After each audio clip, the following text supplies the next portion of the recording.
Cayman Islands. For the Record, proudly brought to you by Brand Source Home Gallery, inspiring luxury, and JN Money. From abroad to yard. Fast, affordable, convenient. Doctor's Hospital. Peace of mind is important when life happens. Doctor's Hospital, always there for you. Call 949-6066. And Cayman Airways, call them on 949-2311 to book your nonstop flights to Los Angeles and Panama. And Kirk Market, experience a world of choice.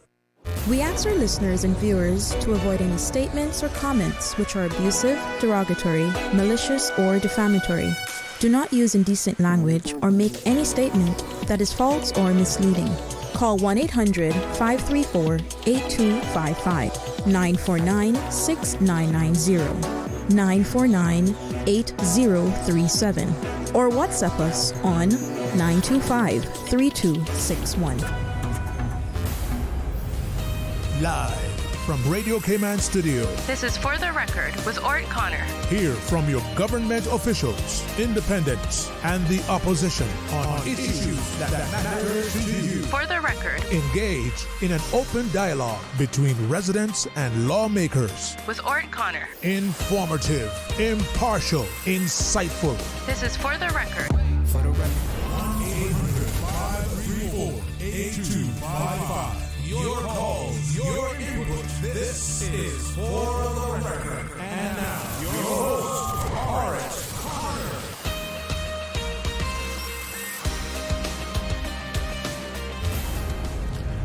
Good morning, good morning, good morning, O land of soft, fresh breezes and verdant trees, so fair. Today is Monday, the 5th day of August 2024, right here in the beautiful Cayman Islands. We do hope and we trust that everyone had a restful, peaceful, enjoyable weekend. Those of you who are on our roads, we urge you to please be extremely cautious, whether you're a pedestrian, a cyclist, or if you're operating any type of motorized vehicle. Ensure that you observe the rules of the road. Remember, the life you save may just be your own. For those of you who are celebrating a birthday today, we want to wish you a happy birthday. Or if you've celebrated one over the past few days, belated happy birthday to you as well. And to remind you that, For the Record, birthday shout-outs brought to you by Coca-Cola, who are proud to support your birthday shout-outs. Coca-Cola available across the Cayman Islands from Tortuga wholesalers. You should accept no substitutes. Taste the feeling with Coca-Cola. Those of you who have lost loved ones, again, we want to extend our sincere condolences to you. We hope and we trust that your faith will help to carry you through these extremely challenging times, and that the memories of your loved ones will be a blessing. Those of you who are ill and are either at home or at a medical facility here in the Cayman Islands or overseas, we wish you a speedy recovery as well. So, first of all, folks, I want to thank you for allowing Radio Cayman, and by extension For the Record, into your homes, into your vehicles, as you traverse the busy roads of the Cayman Islands, into your places of work, wherever that may be. As you know, For the Record is a show produced by the staff and management of Radio Cayman, and it is geared towards keeping you abreast of issues as they arise and play out on the local, regional, and international scene. I am your host, Orrett Connor, and you're welcome to join me every Monday, Wednesday, and Friday from 7:30 a.m. until 10 a.m. During that period, our phone lines are open. Of course, as is customary, that beautiful radio voice of Miss Susan Watson, or the old gal, is waiting to take your calls. You can call us on our toll-free number, provided courtesy of Flow. That toll-free number, 1-800-534-8255. You can also call us on 949-8037 and 949-6990. WhatsApp us, 925-3261. We can only take one call at a time from that WhatsApp number as well, but we certainly welcome you to join us in the conversation. Later on this morning, we will be having a discussion with a panel of experts. We will be talking about Plan Cayman, the National Development Plan. So we will have representatives from the organizations that are leading this initiative. So we welcome you at 8:15 after the 8 o'clock news to join us. Listen in, and at some point in time, I'm sure that we will have the phone lines open as well. Meanwhile, if you want to be ahead of the game, send us any WhatsApp messages, observations, comments that you may have in relation to the Plan Cayman initiative. You could do that in advance. That will help to ensure that your concerns will be addressed in the conversation, or if you have any questions, that those questions can be answered as well during the conversation. So first of all, let's look at the birthday shout-outs for today. Again, the birthday shout-outs brought to you by Coca-Cola, who are proud to support your birthday shout-outs. Coca-Cola, available across the Cayman Islands from Tortuga wholesalers. You should accept no substitutes. Taste the feeling with Coca-Cola. So we see Patrice Morgan celebrating a birthday today. Also, Britta Bramick celebrating a birthday today. That's all that we have so far. We know that Joshua Dilbert celebrated his birthday on Sunday, and I believe Mr. Crosby Solomon celebrated his birthday on Sunday as well. Here we have another one. This person says, good morning. Today is my son Kyle's birthday. Kyle is 4 years old today, so happy birthday to Kyle. Coming from your dad. Kyle, 4 years old today. Okay, let's look at some of the news. You would have heard this on Radio Cayman news this morning as well with Ms. Carsley Fuller. And this is something for you to remember. You may be on vacation. It may remind you also that you have to return home from vacation if your child has to attend school. So you may be enjoying your vacation so much that you may decide to stay a little bit longer, but you can't do that. So the Department of Education Services, they have released the dates when government schools on all 3 islands, including primary, secondary, the Lighthouse School, and the Cayman Islands Further Education Center, known as CIFAC, will reopen for regularly enrolled students. So the government primary and high schools, including CIFAC, are scheduled to reopen for all students on Wednesday, the 28th of August. That is Wednesday, the 28th, 28th of August, 2024. Year 12 students enrolled at CIFAC, including those who have not yet been notified of their dual entry status, are required to report to the institution for registration, consultation, and guidance based on the first letter of their surname. So based on the first letter of your surname, you are required to report to the institution for registration, consultation, and guidance. And that is for CIFACs. For the new academic year, CIFACs will be located on the former George Hicks campus. Remember that? So for the new academic year. SciFec will be located on the former George Hicks campus. Additional details will be provided regarding the schedule on a later date. So you want to remember that. And then, of course, we have information on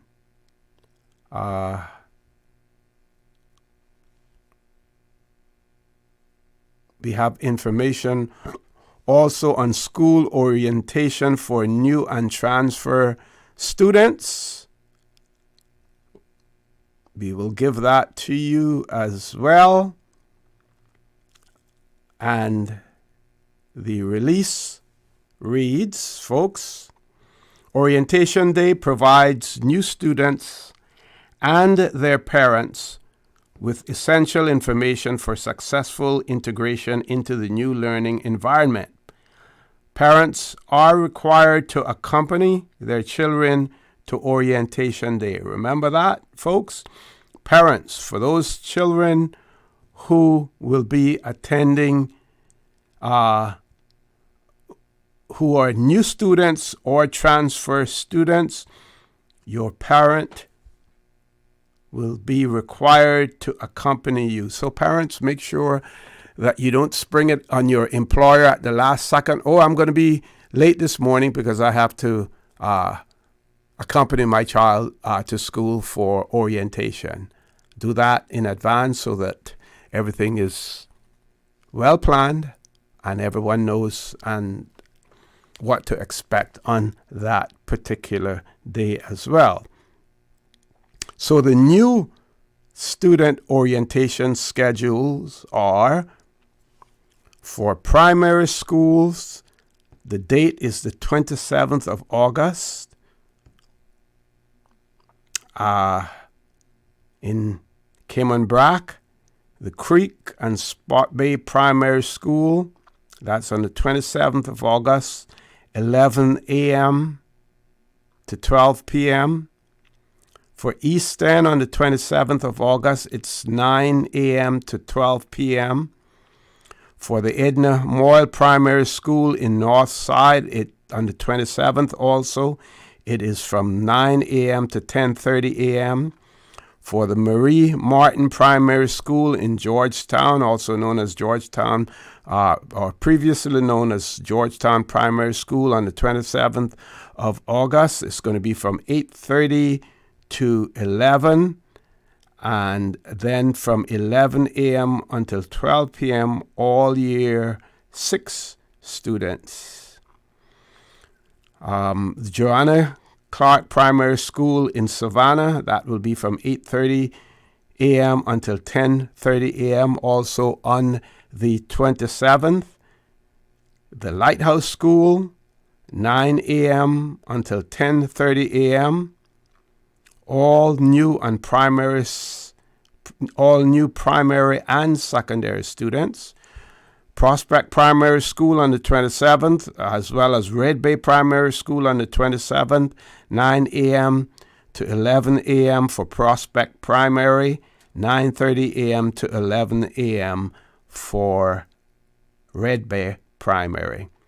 Theoline McCoy Primary School in Bordentown, on the 27th of August, 9 a.m. until 10:30 a.m. On the 27th, the Sir John A. Cumber Primary School, 9 to 10 a.m. West End Primary School, 11 a.m. to 12 p.m. also on the 27th. Then we also have new student orientation, examination, release, and school resumption schedules. John Gray High School, the date, the 26th, 9 a.m. to 11 a.m. That's for new student orientation. 27th of August, 8 a.m. to 1 p.m. as well. The activity for the John Gray High School on the 26th would be the release of exam results, year 11 students. And the details of that are that Year 11 students will meet in the gymnasium to receive their results and initial consultation. So, folks, this is a lot to digest. So if you want to learn more about or to access the complete 2024-2025 academic school calendar, you should visit schools.edu.ky/academic calendar.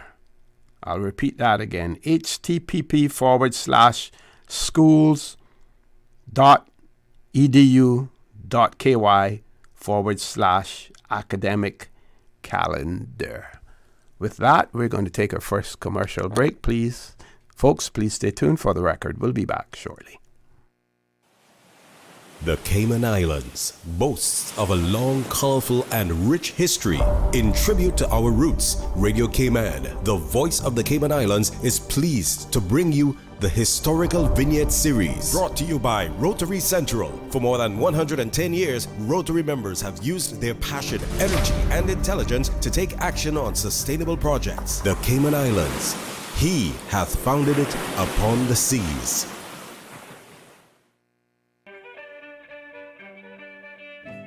The development of the Cayman Islands financial services industry is said to be nothing short of a modern economic miracle and should not be understated. Did you know that prior to 1953, the only operational bank in the Cayman Islands was a government savings bank, although it could not conduct commercial transactions or solve cash flow shortages? Despite pleas from the governor in Jamaica for the banks there to open a branch in the Cayman Islands, it was not until March 1953 when Barclays DCO opened their first office in Dr. Roy McTaggart's dental parlor on South Church Street.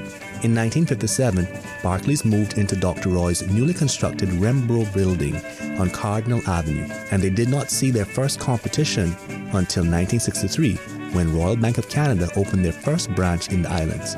Barclays would later open the first commercial bank branch in the sister islands on Cayman Brac in 1964. The Banking and Trust Companies and Regulation Law of 1966 would soon prove to be the key to launching the Cayman Islands into the world of offshore finance. Radio Cayman's Historical Vignettes was brought to you by Rotary Central. For more than 110 years, Rotary members have used their passion, energy, and intelligence to take action on sustainable projects.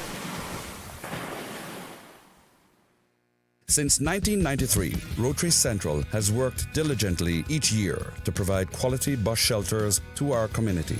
A traveling convenience to our school children, the elderly, young people going to work, guest workers, and visitors using the public bus. We, Rotary Central, help you, our advertisers, make it happen. Your marketing dollar travels a far way. Positioning your message, your product, your services, your presence in over 83 bus shelters. Every dollar you spend, every advert you place helps to build another bus shelter, providing modest comfort for Cayman travelers. Reserve space now on the only billboard medium in the Cayman Islands. Email rotaryshelters@gmail.com. rotaryshelters@gmail.com. The Bus Shelters, a partner in community convenience. Another inspiration program by Rotary Central Cayman Islands. She hear clunk and her car stop. I was just about to send her some money, so I send it straight to her JN Money Transfer card. It cost me less, and perhaps she use the card, pay the garage right away. She'll get discount through the JN Rewards program in Jamaica. This card make things easy. You can even get funds at any multi-link ATM. JN Money Transfer Card. Fast, affordable, convenient. Tell your loved ones in Jamaica about it. Sign up is free. At Doctors Hospital, we know life happens, and usually when you least expect it. So when unexpected medical issues arise, you need quality care close to home. Located in the heart of Georgetown, our accomplished team of physicians and medical staff treat minor urgent conditions such as migraines, chest and abdominal pain, shortness of breath, burns, broken bones, open wounds, and more. 24 hours, 7 days a week with no appointment necessary. Peace of mind is important when life happens. At Doctors Hospital, we're always always here just for you. Need to speak to someone? Call 949-6066. It's that time of year again. Cayman Airways is celebrating its anniversary with airfares on sale. Tickets are now on sale for some of your favorite destinations: Miami, Tampa, New York, Los Angeles, Kingston, La Ceiba, Panama, Havana, and even Cayman Brac and Little Cayman. But hurry, this sale ends August 10th. Other conditions apply. Book online at CaymanAirways.com or call 949-2311. Cayman Airways, celebrating 56 years as Cayman's award-winning national airline. Can you imagine your home completely organized? At Brand Source Custom Closets, we can. We specialize in designing and building custom closets and storage units for any room in your home, including the garage. With tailored designs and custom LED lighting solutions to fit your lifestyle and budget, our custom closets expert is committed to enhancing the value of your home with a solution that is uniquely yours. Visit our showroom or call 623-6774 to schedule a no-obligation appointment with our design expert. Brand Source Custom Closets, 209 Dorsey Drive, Industrial Park. What's that? No sugar, same amazing taste? Coca-Cola Zero Sugar is here to stay. Classic taste, pure satisfaction. Be sure to stop into any Tortuga location and get your own case of Coke Zero. Or grab an ice cold one straight from the cooler. Brought to you by Tortuga Distributors Limited. Coca-Cola, taste the feeling, Cayman.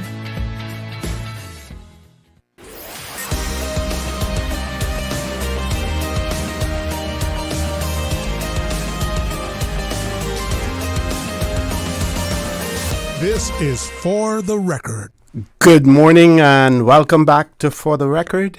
No guests in the studio yet, but we will have guests in our studio at 8:15 this morning, and those guests are representatives from the organizations that are leading the initiative, the Plan Cayman initiative.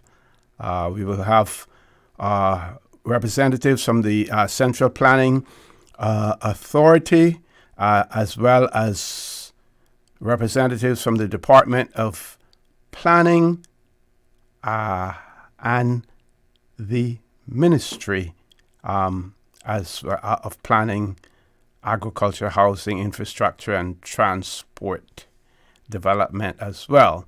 So we will be talking about the goals of the Plan Cayman initiative, what has been learned from the public consultations so far, as well as how this plan will shape the future of our islands. We will also hear about the next steps and how you, the public, can still be involved in this important process as well. So don't change that dial. Remember, at 8:15, we will have guests in our studio. 8:15 to 9 o'clock, but they're prepared to stay for a longer period of time if necessary, to ensure that we cover everything, but also if there's an interest from the public in asking questions or commenting, as well. We have a caller. Before we go to the caller, we do have a birthday greetings going out to Raquel James Weiss. I hope I'm pronouncing that right. Weiss or Weissy. Happy birthday. Greetings coming from her mom, Ruth James, brothers, sisters, nieces, and nephews. Also coming from her, from the husband and your sons, Derek, Delroy, Kaysen, Caleb. And they all say that they love you and that you are to enjoy your special day. Also, we see birthday greetings going out to Delia Powery as well today. I may have mentioned that earlier, but just in case I didn't, Delia Powery, happy birthday greetings going out to her as well. I'm told we have a caller. Let's go to the phone lines. Caller, good morning. Welcome to For the Record. Yeah, good morning. Who Hey, else? good morning. Who else? Who else? Right? Right. Yes. How was the What's going weekend? How on was the over there? weekend? Oh, the weekend was great. I wish we could go backwards, but I often hear people say, "Okay, am I going backwards?" I wish we could go backwards. we'll see. I hear you on there about this plan Cayman thing. Mm-hmm. I hope they got a better plan than what they did with 7 Mile Beach. I hope that's a better plan in place. Well, was that a plan or an accident, really? I don't know. I'm trying to get some, and you're a smart guy, I'm trying to get some info from you. All this, I heard there was a big demonstration, I would call it. Well, yeah, demonstration, concern about the cruise ship dock when it was proposed to build a cruise ship dock. Mm-hmm. The talk was, the build a dock out there, they're going to take the sun off the 7 Mile Beach. They don't put down one peg out there yet, and all the sun gone from the 7 Mile Beach. So I've been on the world's largest cruise ship, and when I was going into the port, the first port we were going into, Lauderdale off Haiti. Okay. I was expecting this beautiful, nice dock that I could take pictures and video of to bring back to show the authorities or the Cayman people what it was like. Mm-hmm. But the one little simple thing like a little what we call wharf that go pretty long, but it on stilts. It all on stilts. And in Mexico, it's the same thing. Cayman Brac dock got the same thing. It on stilts, what we call piling stilts, whatever. And it don't disrupt the flow of currents or the flow of the water. That's the same idea. I think I propose on your show here about building the bypass, the east-west. Whenever we come to a sensitive area, we can put it on pilot. Elevate it, yeah. Yeah, elevated, and the snakes and the birds and everything can still be underneath swimming and doing whatever. So this thing about demonstrating against the dock, but I don't see nobody demonstrating about holding anybody liable for what happened to the 7 Mile Beach, because the fact is that the reason why the sand disappeared from the 7 Mile Beach is because they allow people to build too close to the water edge. That's the problem, That is the problem. Me and my good friend Stoker, we walk the beach 5 o'clock almost every morning. We could go from Public Beach straight up to Treasure Island, which they messed that up too. Treasure Island built one thing out there, like trying to make a swimming pool in the middle of the ocean. And then one doctor later built one fence way out that stop us from doing this thing we used to call dashing through the sand. On Christmas, we would run from Pageant Beach, we call it, which is the wharf, Ports of Call at the time, right straight down to the Public Beach. Now you can't do that, because people build these structures out to the water edge. That's the problem. If you go on the beach right now and go to the West End, they got about half mile beach from their back door. Yeah. If you go to the Ritz, it's the same day. You go by the governor's residence. All those places that don't have a wall have endless feet of sand from their door to the surf. Yeah. Once you start getting up around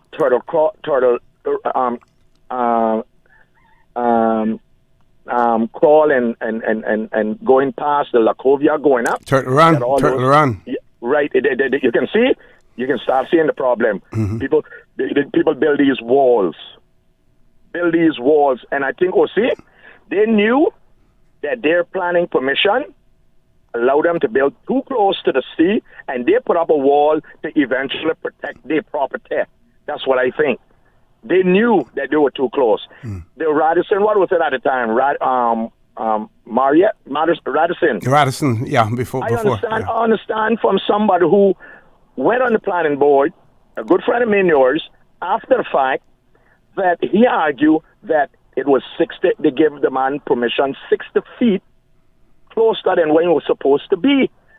And after you build your hotel 60 feet closer, didn't the planning department realize that this developer would then build a swimming pool, and then a back deck, which gets you much closer.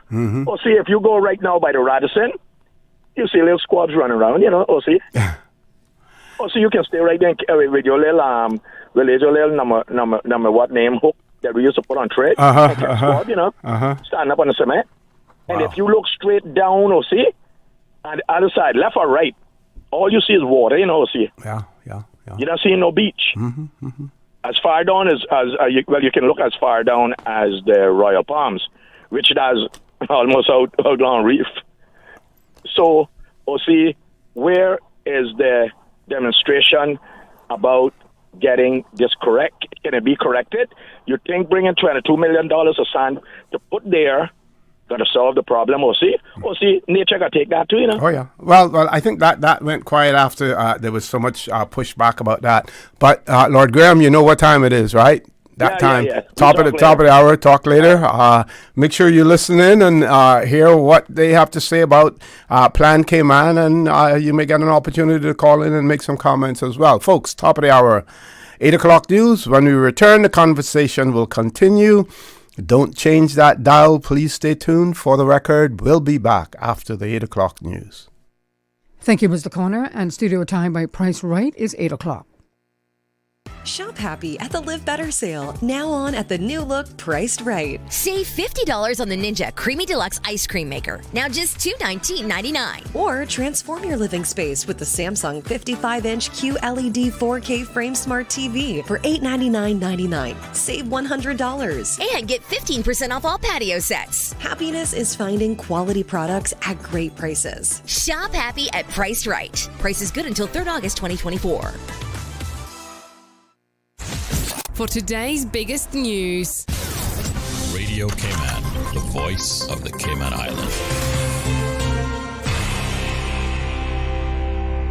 With your latest news, I'm Carsley Fuller. A parliamentary gala celebrates the visit of UK House of Commons Speaker Sir Lindsay Hoyle. What is quite remarkable about Sir Lindsay is, despite the fact that he's the Speaker, he holds no portfolio, he holds no ministry. He has been a source of tremendous support, guidance and assistance to not just Cayman, but to all of the overseas territories. Cayman Speaker of the House, Sir Adam McLaughlin, told attendees just how impressed he was by Sir Lindsay's efforts over the years, efforts the UK Speaker vows to continue. For as long as I have the platform of Speaker, I will use it to champion the British overseas territories because you matter to me. It is a family. It is one family that we must work together on. I've got to say, we may have a couple of family disputes, but in the end, we must stick together. I'm there to ensure there is a voice in Westminster. I'm there to support you, Mr. Speaker, and the overseas territory. Friday's gala included poetry and storytelling, songs, instrumental performances, and dance. Attendees included the governor and representatives of government and local dignitaries. In other news, fewer students are taking advantage of the public school meals program. MPs were asked to approve a $3 million budget decrease for the 2023 line item in Finance Committee recently, slashing the budget from just under $15 million to about $11.6 million. Satisfied with where the money went. I'm just curious to know how we ended up with a savings of $3,316,000 on that program. If we could get some elucidation on that. Fielding a question from opposition member Joey Hugh, director of the Department of Education Services Mark Ray, told MPs it had to do with the number of kids using the free meals program. In the initial appropriation, we would have planned for a certain number of students to take advantage of the program. Over the year, what we found is that we didn't have as many students taking up the meals program, so savings were realized which could be reappropriated to the other initiative. The program offers free meals to public primary and lighthouse students. The $3 million are reallocated within the ministry to fund summer school programs in primary schools, the refurbishment of facilities for early years provision in the eastern districts, and, quote, urgent scholarship costs. And $300,000 was reallocated to the Cabinet Office for capital projects in 2023. Making a statement on behalf of the Premier and Parliament Deputy Premier, the Honourable Andre Ebanks told MPs the Cabinet Office had limited funds to, quote, progress a number of critical capital projects last year. In order to achieve these outcomes, the Cabinet Office made a request for an increase in supplementary funding for the appropriation EI 36 equity investments to the Cabinet Office in the amount of $300,000. Mr. Ebanks said the majority of the reallocated capital funds were used to upgrade outdated computer systems and equipment, replacing, quote, deteriorating, obsolete, and failing equipment at both Radio Cayman and the Department of Communications. The modernized equipment and upgraded computer systems increase portability, increase business continuity, and increase staff resilience in the Cabinet Office teams. Some of the funding was also used for the redevelopment of the Seafarers Registry, including an enhanced website that simplifies the process of submitting, amending, and maintaining data. It'll also allow the general public to submit historical data like photos, videos, and audio recordings related to seafarers, and search through the seafarer records contained within the registry and view status of current submissions. The registry will help to establish relationships between seafarers based on historical data provided, for example, seafarers that sailed together on the same vessel, as well as it serves as a historical wealth of information safeguarded for future generations of Caymanians. The Deputy Premier pointed out that the reallocation of funds did not result in a net increase in government's overall budget for 2023. Now with a check of international news, here's the BBC, which takes us out of the newscast. I'm Karsley Fuller. BBC News with Moira Alderson.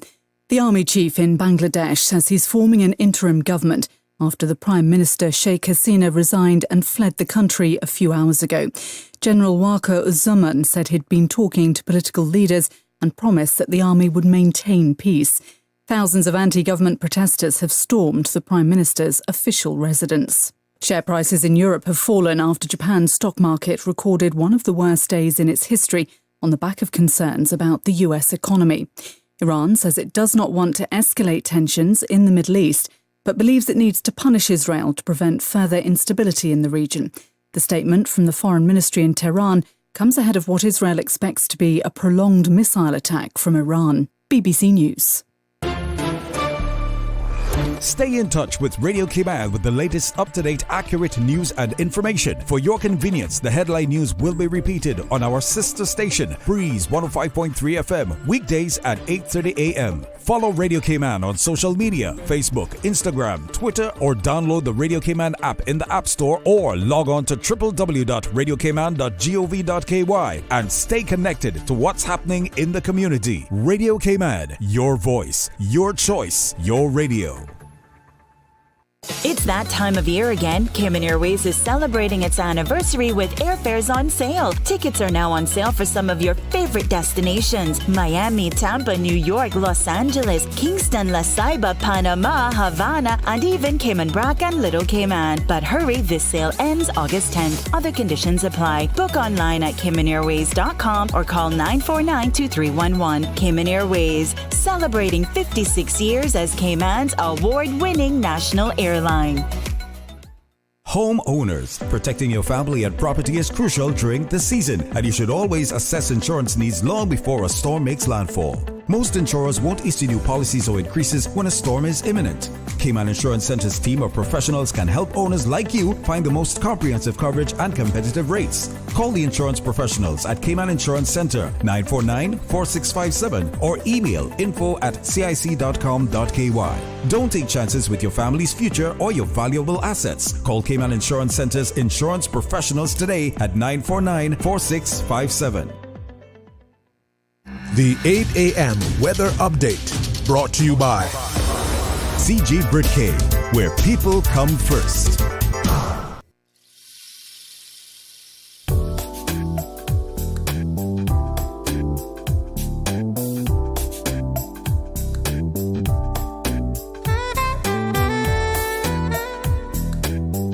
Good morning. Let's take a look at the latest weather report.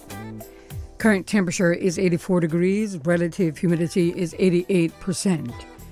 The barometric pressure is 29.98 inches and rising. The wind is east at 5 knots. Overnight low temperature was 81 degrees. Synopsis indicate light to moderate southeasterly winds and seas are expected across the Cayman area for the next 24 hours as Tropical Storm Debbie moves north along the Florida Panhandle. Radar images show no showers over the Cayman area at this time. The forecast for the Cayman Islands for today, calling for partly cloudy skies with a 30% chance of showers. Temperatures will be in the upper 80s. Winds will be east to southeast at 5 to 10 knots, and seas will be slight to moderate with wave heights of 2 to 4 feet. Tonight, partly cloudy skies with a 30% chance of showers and temperatures falling to the low 80s. Tonight, your winds will be southeast at 5 to 10 knots and seas will be slight to moderate with wave heights of 2 to 4 feet. Today's high tide will occur this morning at 9:54, low tide this afternoon at 3:54, and a high tide again tonight at 10:27. The sun will set this evening at 6:58 and will rise tomorrow morning at 4 minutes after 6. And the outlook is calling for light northerly winds along with smooth to slight seas through Wednesday morning. And that's the very latest on your weather report. Take some advice from your Aunt Angie. Don't lie on your resume. Because if you say you've got trapeze experience, someone might shoot you out of a cannon and expect you to do a gymnast routine while flying through the air at 82 miles an hour. And just because you want to land on your feet doesn't mean you will. But if you're smart, you'll have CG Medical Insurance, so you get the best coverage for the price. Get the best coverage for the price. CG Brit-K. Good like that. All benefits are subject to policy provisions, including eligibility at the time of service. The 8 a.m. weather update brought to you by CG Brit-K, where people come first. Since 1993, Rotary Central has worked diligently each year to provide quality bus shelters to our community. A traveling convenience to our school children, the elderly, young people going to work, guest workers, and visitors using the public bus. We, Rotary Central, help you, our advertisers, make it happen. Your marketing dollar travels a far way, positioning your message, your product, your services, your presence in over 83 bus shelters. Every dollar you spend, every advert you place helps to build another bus shelter, providing modest comfort for Cayman travelers. Reserve space now on the only billboard medium in the Cayman Islands. Email rotaryshelters@gmail.com. rotaryshelters@gmail.com. The Bus Shelters, a partner in community convenience. Another inspiration program by Rotary Central Cayman Islands. All right, class, pay attention. School is back in session, and it's time to get back to school ready with Foster's. Foster's is embracing the school spirit with all the essentials like backpacks, stationery, lunch kits, and more. And online, treat yourself to our blog at livewell.fosters.ky to help kids navigate back to school anxiety and start the school year with confidence. And any parents hoping to spend more time at home, there's always fresh delivery from Foster's Go. Think you got all that? We'll test you on it later. Get ready for a great fresh start with Foster's. Radio Cayman Super Jam Show, the #1 drive time entertainment show on your radio. Brought to you by these kind sponsors. The Cayman Islands Football Association, CIFA, building a better future for Cayman football. Cayman Insurance Center. Don't take chances with your family's future or your valuable assets. Call me today, Michael Webster, at 925-5433. UWI Open Campus, on-site, online, and on demand. Visit open.uwi.edu. Call them today at 946-8322. Super Jam. Also brought to you by Cayman Airways. Call them at 949-2311 to book your non-stop flights to Los Angeles and Panama. Superior Auto Center. Do it right the first time with Superior Auto. 949-9570 or 525-9571. Superior Auto. They keep your car in tune. And Coca-Cola. Available across the Cayman Islands from Tortuga wholesalers. Accept no substitutes. Taste the feeling with Coca-Cola. The #1 drive time entertainment show on your radio. The traffic report is brought to you by Subway.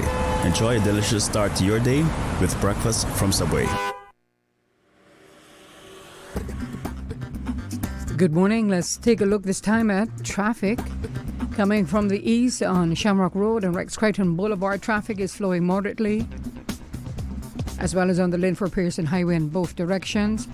Little slow-moving traffic on Cool Road heading to Georgetown, so expect some delays.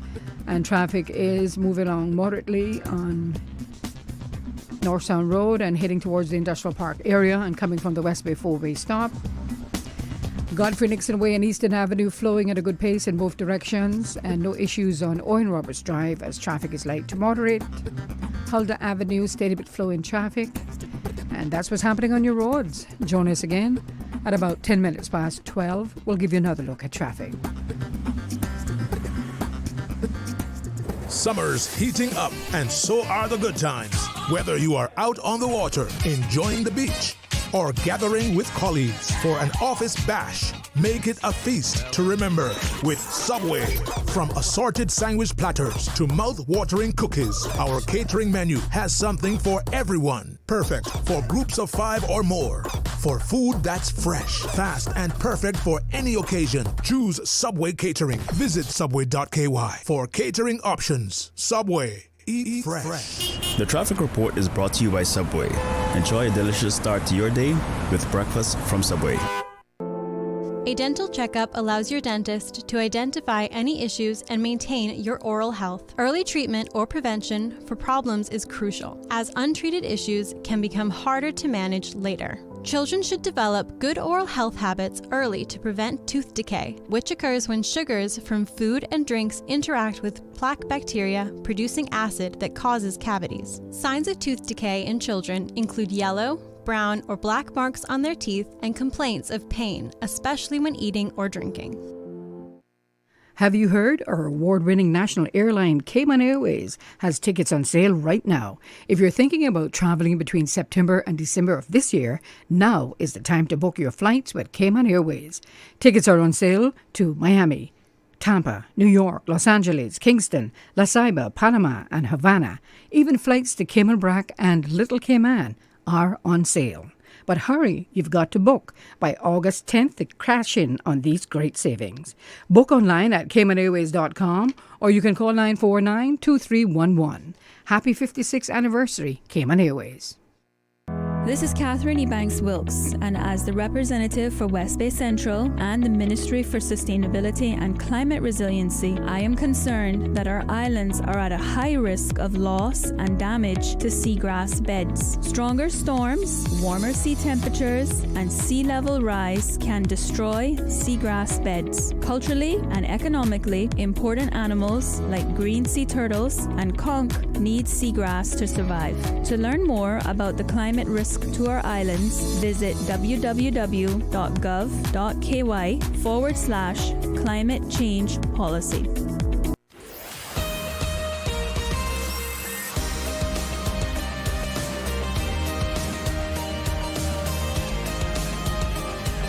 For the Record with Orrett Connor.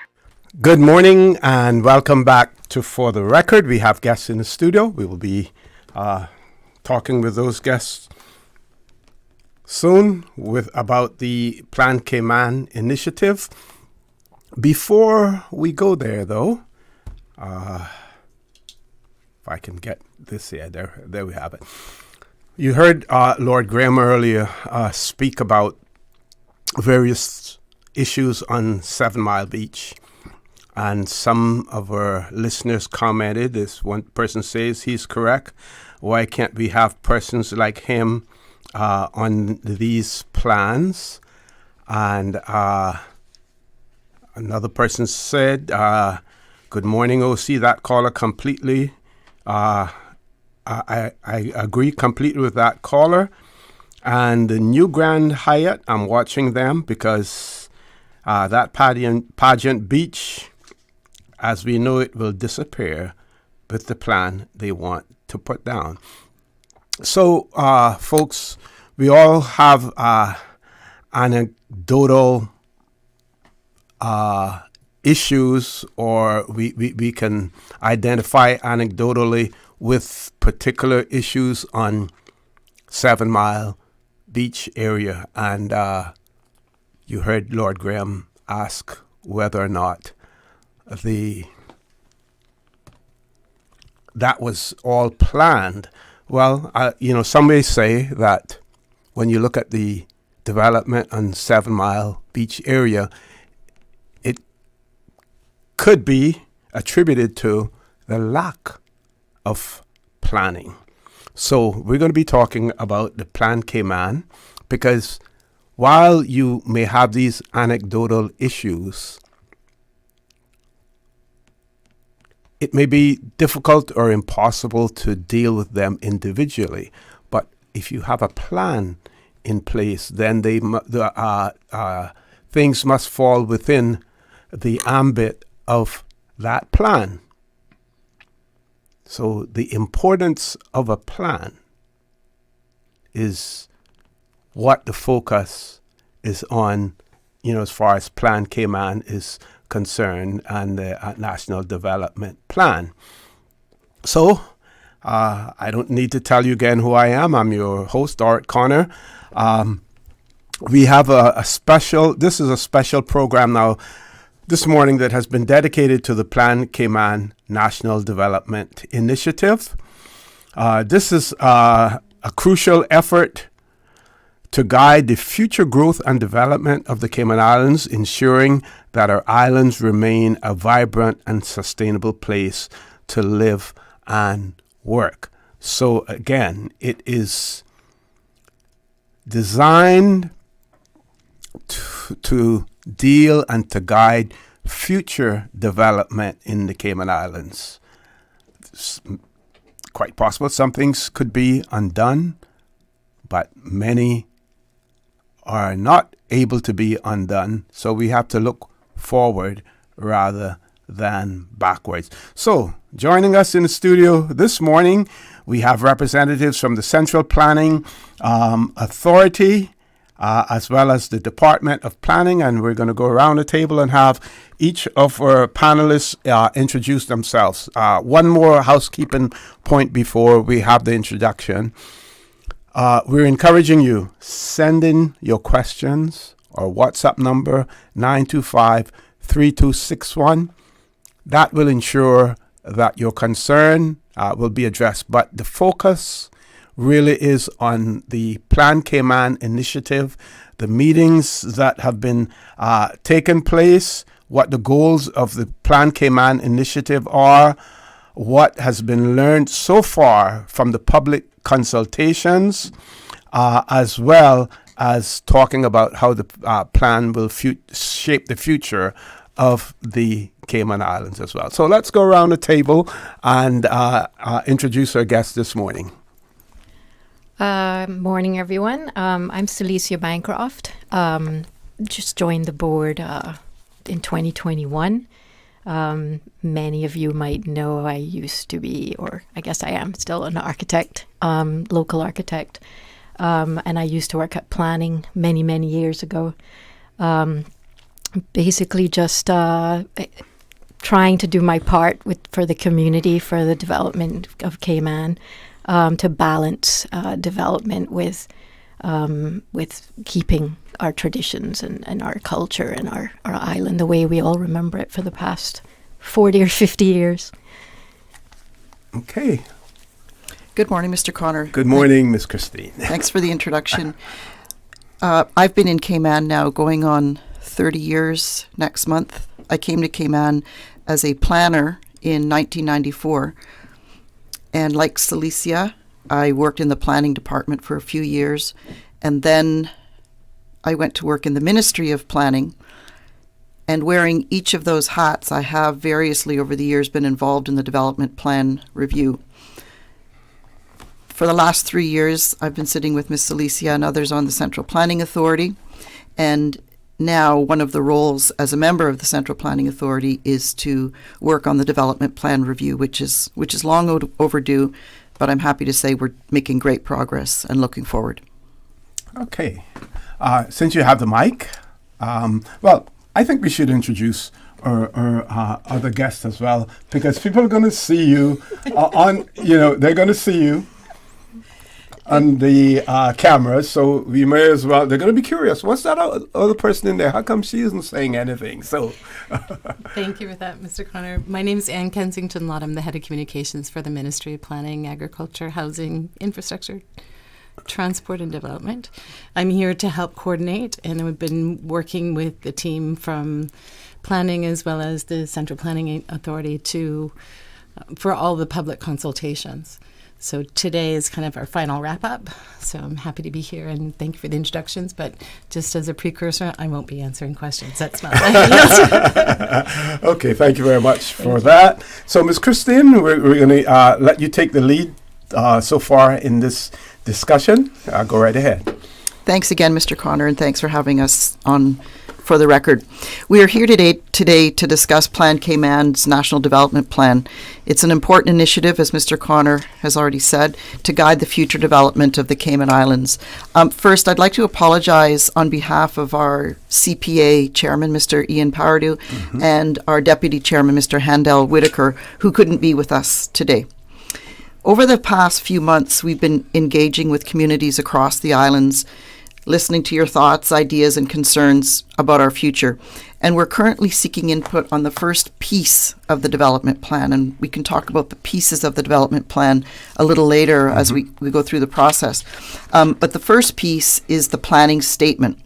Once we complete that, we'll be asking the public again to participate in the preparation of the area plans for each district.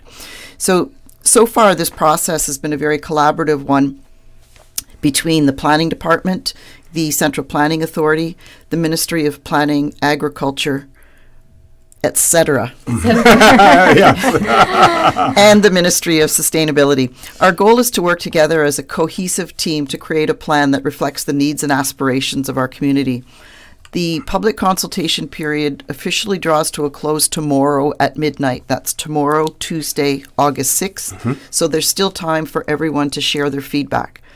Visit, and we'll keep repeating this, so if the audience needs, we can, I don't know if there's a screen anywhere that they can see live with this information, but have a paper and pencil handy, and we'll repeat this as we need to. But please visit plancayman.ky, and you can learn more about the plan, where we are to date, and you could submit your thoughts.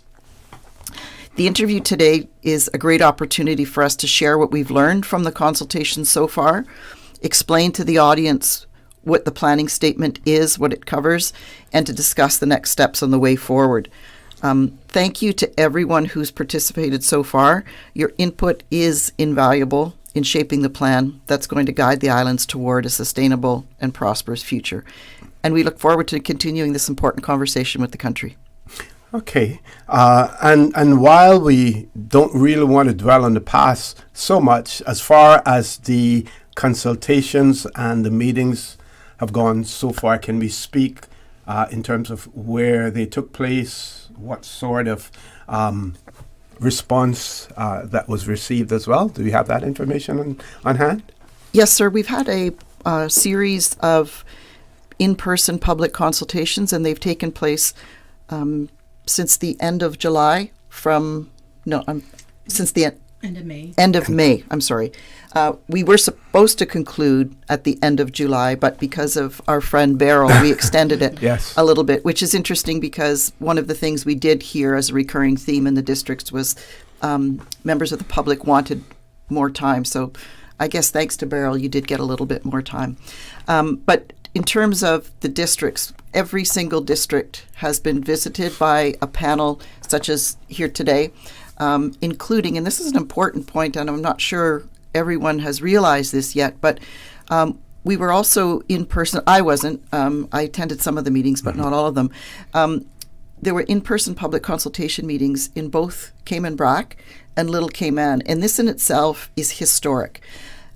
As people may know or may not, the sister islands to date have never been officially part of the development plan. There's an attachment at the back of the plan that offers a bit of guidance, but there's been nothing specific for both those islands.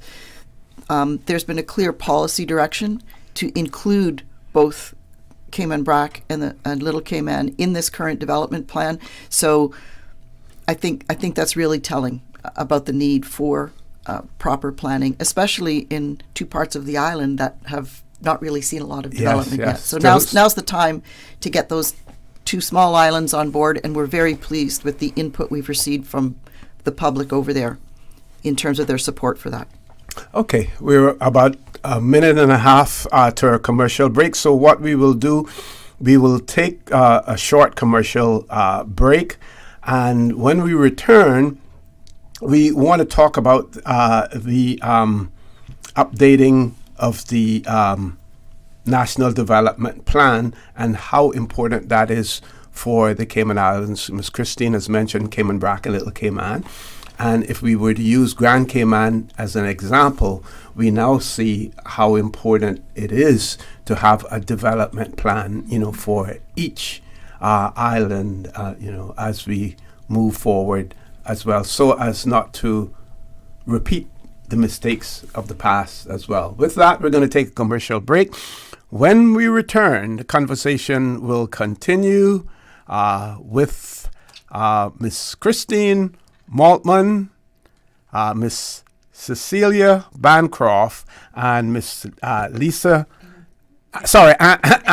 Kensington Lott. Don't change that dial. Please stay tuned for the record. We'll be back shortly.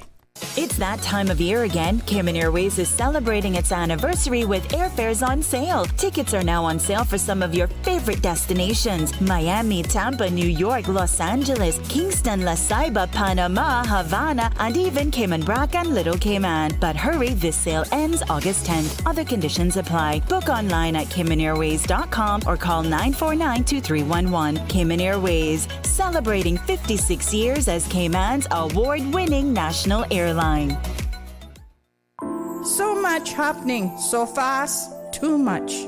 It is hard for me to follow my healthcare instructions. The private counseling with West Bay Pharmacy literally saved my life. At West Bay Pharmacy, we know how complex medications can be. Our pharmacists are delighted to offer you personalized one-on-one healthcare counseling, free medication review, therapeutic callbacks, and we will liaise with your physician to ensure you receive the best in quality medical care. Quality of life has a whole new meaning with the right pharmacy to support you. Thank you, West Bay Pharmacy. West Bay Pharmacy in Centennial Towers. Convenient quality care is just around the corner. Now you can WhatsApp your West Bay Pharmacy prescriptions to 516-0777.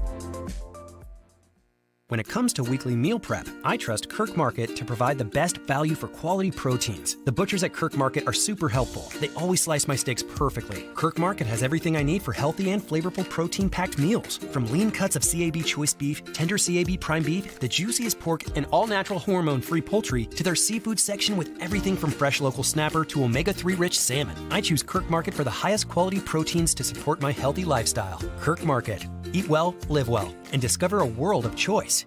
Get your child ready for the new school year with Total Health in Grand Pavilion. Total Health's comprehensive back-to-school checkups include ENT, eye, and dental pediatric exams. Ensure your child's health with a complete health report card before school begins. Contact Total Health today at 333-2222 or visit totalhealth.ky to schedule your child's back-to-school checkup. Total Health, where wellness meets education, because every child deserves a healthy start. Cayman Islands, your opportunity to shape our future continues. All district public consultation meetings for the draft of the planning statement may be completed, yet we are still asking for your ideas. Go online, www.plancayman.ky. Complete the survey. Share your valuable thoughts before August 6th. Let's all continue to work together to move our country forward. We cannot do this without you. Join us in building a sustainable future. Let's get it right. Share your comments, thoughts, questions on the draft planning statement. This is our mission statement. First step towards Cayman's newest development plan. Visit www.plancayman.ky. Be part of the change.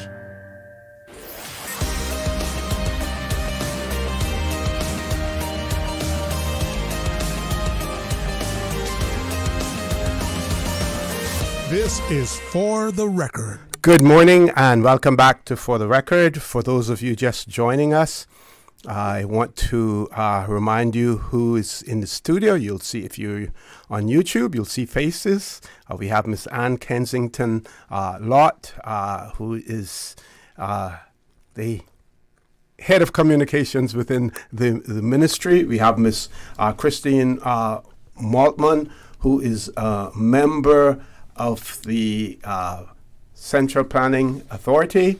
And we also, I have to make sure that I get this right now. Cecilia Bancroft, who's also from the Central Planning Authority as well. We were expecting to have other guests attending, and they may join us at a later point in the discussion as well. Meanwhile, one of the questions that we want to address is what has been learned from the public consultation about land use and zoning in the Cayman Islands. And I will just give an example in terms of where I live in Lower Valley area, and developments that took place in the 1990s, early 1990s, where you had a developer who subdivided properties. There were covenants that were put in place, and later on you discover, well, those covenants need to be registered. You discover the nuances when you find that someone now wants to build apartments in there, or they want to subdivide those 1 acre lots that were initially developed. They now want to subdivide those into 1/3 of an acre each, as far as development is concerned. So land use, one of the huge issues. What have you learned about that, Ms. Bancroft? Well, we've done quite a few meetings now, and it's been very nice to see that the general public are very invested in how the land is used and developed across all areas of Grand Cayman as well as the Sister Islands. As Christine mentioned, this is the first time we're including the Sister Islands, which is very important as far as staying ahead of the curve of development. We're 27 years off from the 97 development plan. It's very outdated, and there's been a lot of wiggle room, I guess, and we wouldn't want to see that happen in the Sister Islands. So we are very happy to see that they wanted to be included. That's very much become apparent that they want to be involved as much as possible when we did the meetings over there. A lot of it is people bring up a lot of things to do with enforcement at the meetings. We try to stay on track with going forward on how to make things better. And we have traffic issues, and we have people all over the island trying to get to work, trying to drop their kids to school. So one of the biggest things is balancing how we develop for the communities, but also there's a huge interest in preserving land, preserving aspects of the environment, natural resources, and so forth, things that are a treasure to us that cannot be replaced. There's also, and when I say balancing, maybe with the traffic and all that, we have to start. We've been asked by some applicants actually to start looking at a lot of more mixed-use development, where people can live and work and drop their kids, and even after school, go to after-school areas and shop and get the things they need in a smaller area, so that we aren't such a strain on our infrastructure as far as traffic. So we are looking at, when we go to rezone, we will be looking at how to include all that. I think it sort of takes a little from, I think, the 20-year-ago plans about each district becoming a bit more autonomous and people being able to do things closer to home and not having to go everywhere. So accommodating mixed use in the development and the zoning is important. And also, though, as you mentioned with covenants, they tend to be a civil matter, but they're not so much legally able to be protected when we look at the development regulations or law. And I think a part of that might be answered with some of the new zones that have been introduced, like single-family residential, where my understanding is they'll be looking at areas that are covenanted and putting those in a separate category from low density so that they can be maintained, where people have spent years looking for that piece of land for their peace and quiet to enjoy their personal space, that cannot be undone by someone doing something next door. As I mentioned, the current regs have a lot of wiggle room because they've not kept up with development and the needs of a growing community. So it's time for us to look ahead and try to sew up some of those gaps and have a bit more control over how things take place. The thing you mentioned about when you said the development of the island and the two other islands, it's important for everyone to understand that the development plan is 11 areas So it's not just one plan or one set of regulations that will be island-wide or even for the two islands. There's a recognition that each area or each community of people want to see different things, whether that is less development, for instance, in the eastern sides and more development in town. There are different area plans. Each of them will require public consultation legally, and that is the important part of this process, and why it's so great for us to move ahead with this plan, because it allows, through those consultations, each community from each area to be involved and to have a voice as shareholders as to how their area is developed, how it's zoned, as opposed to a mass zoning, which is what we have now. Okay, and this, Ms. Bancroft, question that this listener has posed, I think, segues right into some of the things that you've said. So the person has asks, please ask your CPA guests what logic or sense is it that the Plan Cayman project will take 6 years to complete, yet with the current level of development and population growth on a yearly basis, and with the lack of resources by the planning department to manage and enforce, things are getting more stressed and overcrowded each month and year. Do they have any suggestions on how this plan will make any sense if it comes into effect 6 years from now? What do we do in the intervening years? Do we rely on the legislation that we have in place now? Do we craft new legislation to suit that until this plan comes into place? Ms. Christine? Thanks, Mr. Connor, and thanks to the listener who sent that question. That's not the first time we've had that query, and in fact it's been raised at practically all the public sessions that I've attended. And what we've learned from those sessions is that the original intent on the area plans was to set a priority. And the priorities, and Celicia referred to 11 areas. Those are the 11 area plans, which, by the way, are not cast in stone. So anyone who's got the planning statement draft in front of them, I can't remember the page numbers, it might be pages 4 and 5, you'll see graphically what is currently proposed for these 11 area plans.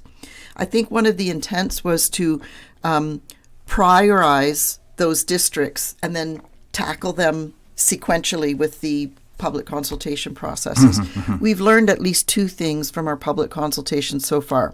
One is that the lesser developed areas in Cayman, which include the Sister Islands, North Side, East End, parts of West Bay, Barkers, for example, those areas have asked to be considered among the first. And it goes back to my earlier point that, and everyone else so far this morning, about the importance to look forward and perhaps consider the areas that are lesser developed now before the others. Makes sense, yes. So we do realize that the 6-year time frame is kind of difficult if you follow the original proposal, which was to do these sequentially. We've heard a few options, and as a CPA, we will be considering those options and making recommendations to Cabinet on whether the prioritization of the area plans stays the same or gets revised a bit according to the feedback we've received so far. And instead of being one after the other, one alternative might be to avoid the 6-year time frame is to group them in tranches. I take the listener's point about resources, and I don't know of any government agency that isn't resource strapped, but these are very, very, very important things for the future of this country, and we may need to bite a bigger chunk up front than we had anticipated. So it is quite obvious, based on what you said, that these public consultations have been extremely important because you're getting very important and feedback from the persons who are attending those meetings as well. Yes, sir, absolutely. The attendance numbers varied throughout the districts. We do know that we had a number of people that were listening because we telecast them live, audio only, on Radio Cayman, and we also had a mechanism similar to you where you have people that can text in their questions and remain anonymous if they wish. But the other interesting piece for me is that we learned of different issues in different districts, different areas of the island, all of them being very important. But the fact that we heard different issues in different districts just underscores the importance of participating in this process, especially when it comes to the area plans. Okay, and while you're on that, let's remind the public in terms of the participation, what's left in terms of their ability to participate. Yes, sir. Thank you. As we said earlier, and sorry to be repeating this, but as I've said on our public consultation roadshow, the planning process isn't an easy one to navigate, but it is a legal process. So we're doing our best to make sure we get through everything we are required to do, but in a way that is accessible to the public. So the current piece that we're working on now is the draft planning statement. It's not a very long document, but it's a very important document. It's the document that's going to help set the policy framework for the next steps. And so once the immediate next steps are to receive feedback on the planning statement, adjust, make updates as necessary based on that feedback. And then there will be a period of time where Cabinet will convene a development plan tribunal to review the submissions that are received from the public. Once that process is complete, the summary of the recommendations from the Development Plan Appeals Tribunal will come to the CPA. The CPA will have a look at the revised planning statement, representations, recommendations from the Appeals Tribunal, and then we will make any updates as we see fit, and then we will forward it on to Cabinet for Cabinet to take a decision, and if they agree, to then forward it to the Legislative Assembly Parliament for approval. And in the background, I apologize, I don't have a planning department colleague to take me up on this, but one of the things I said at the recent public meetings is that while we're going through that process with the planning statement, in order to help save time, I would really strongly advocate, and hopefully we have the resources at planning to do it, to start the process of organizing for the area plan consultation process, organizing district committees, so that once we get to the approval stage of the planning statement in Parliament, we're well and ready to go and hit the ground in the districts. Got you. Okay, folks, we're going to take a commercial break. When we return, the conversation will continue about the Plan Cayman initiative. Don't change that dial. Please stay tuned and keep sending in your WhatsApp comments or questions as well. Please stay tuned for the record. We'll be back shortly. At Doctors Hospital, we know life happens, and usually when you least expect it. So when unexpected medical issues arise, you need quality care close to home. Located in the heart of Georgetown, our accomplished team of physicians and medical staff treat minor urgent conditions such as migraines, chest and abdominal pain, shortness of breath, burns, broken bones, open wounds, and more. 24 hours, 7 days a week with no appointment necessary. Peace of mind is important when life happens. At Doctors Hospital, we're always here just for you. Need to speak to someone? Call 949-6066. It's that time of year again. Cayman Airways is celebrating its anniversary with airfares on sale. Tickets are now on sale for some of your favorite destinations: Miami, Tampa, New York, Los Angeles, Kingston, La Ceiba, Panama, Havana, and even Cayman Brac and Little Cayman. But hurry, this sale ends August 10th. Other conditions apply. Book online at CaymanAirways.com or call 949-2311. Cayman Airways, celebrating 56 years as Cayman's award-winning national airline. Your dream home starts with a vision, and often inspiration is at the heart of that vision. Brand Source Home Gallery's in-house designers are here to help bring your vision to life. Whether you're remodeling or building a new home, Brand Source Home Gallery is your one-stop solution. Explore their kitchen cabinets, sinks, faucets, bath fixtures, tubs, vanities, and more. Let Brand Source's designers help and inspire you with your next project. Call 623-5000 and schedule an appointment with a design expert at Brand Source Home Gallery, Dorsey Drive, Industrial Park, serving Cayman for 50 years. When it comes to weekly meal prep, I trust Kirk Market to provide the best value for quality proteins. The butchers at Kirk Market are super helpful. They always slice my steaks perfectly. Kirk Market has everything I need for healthy and flavorful protein-packed meals. From lean cuts of CAB choice beef, tender CAB prime beef, the juiciest pork, and all-natural hormone-free poultry, to their seafood section with everything from fresh local snapper to omega-3 rich salmon. I choose Kirk Market for the highest quality proteins to support my healthy lifestyle. Kirk Market. Eat well, live well, and discover a world of choice. Hi everyone, I'm Roy McTaggart, and I'm here with Joey Hugh to tell you about an exciting Progressives event coming up. That's right, Roy. We're inviting all members and friends of the Progressives to our National Council meeting. It's happening on Saturday, August 10th at 7 p.m. at the Seafarers Association Hall, 11 Victory Avenue in Prospect. Join us to hear about our plans and bold vision for the upcoming election, and meet our dedicated Progressives members of Parliament in person. And yes, there will be delicious food and drinks. We can't wait to see all of our Progressive family and friends here. It's a great opportunity to get involved and stay informed. So join us at the Seafarers Hall on Saturday, August 10th at 7 p.m. See you there. Stronger, safer, future. Vote Progressive. Caring and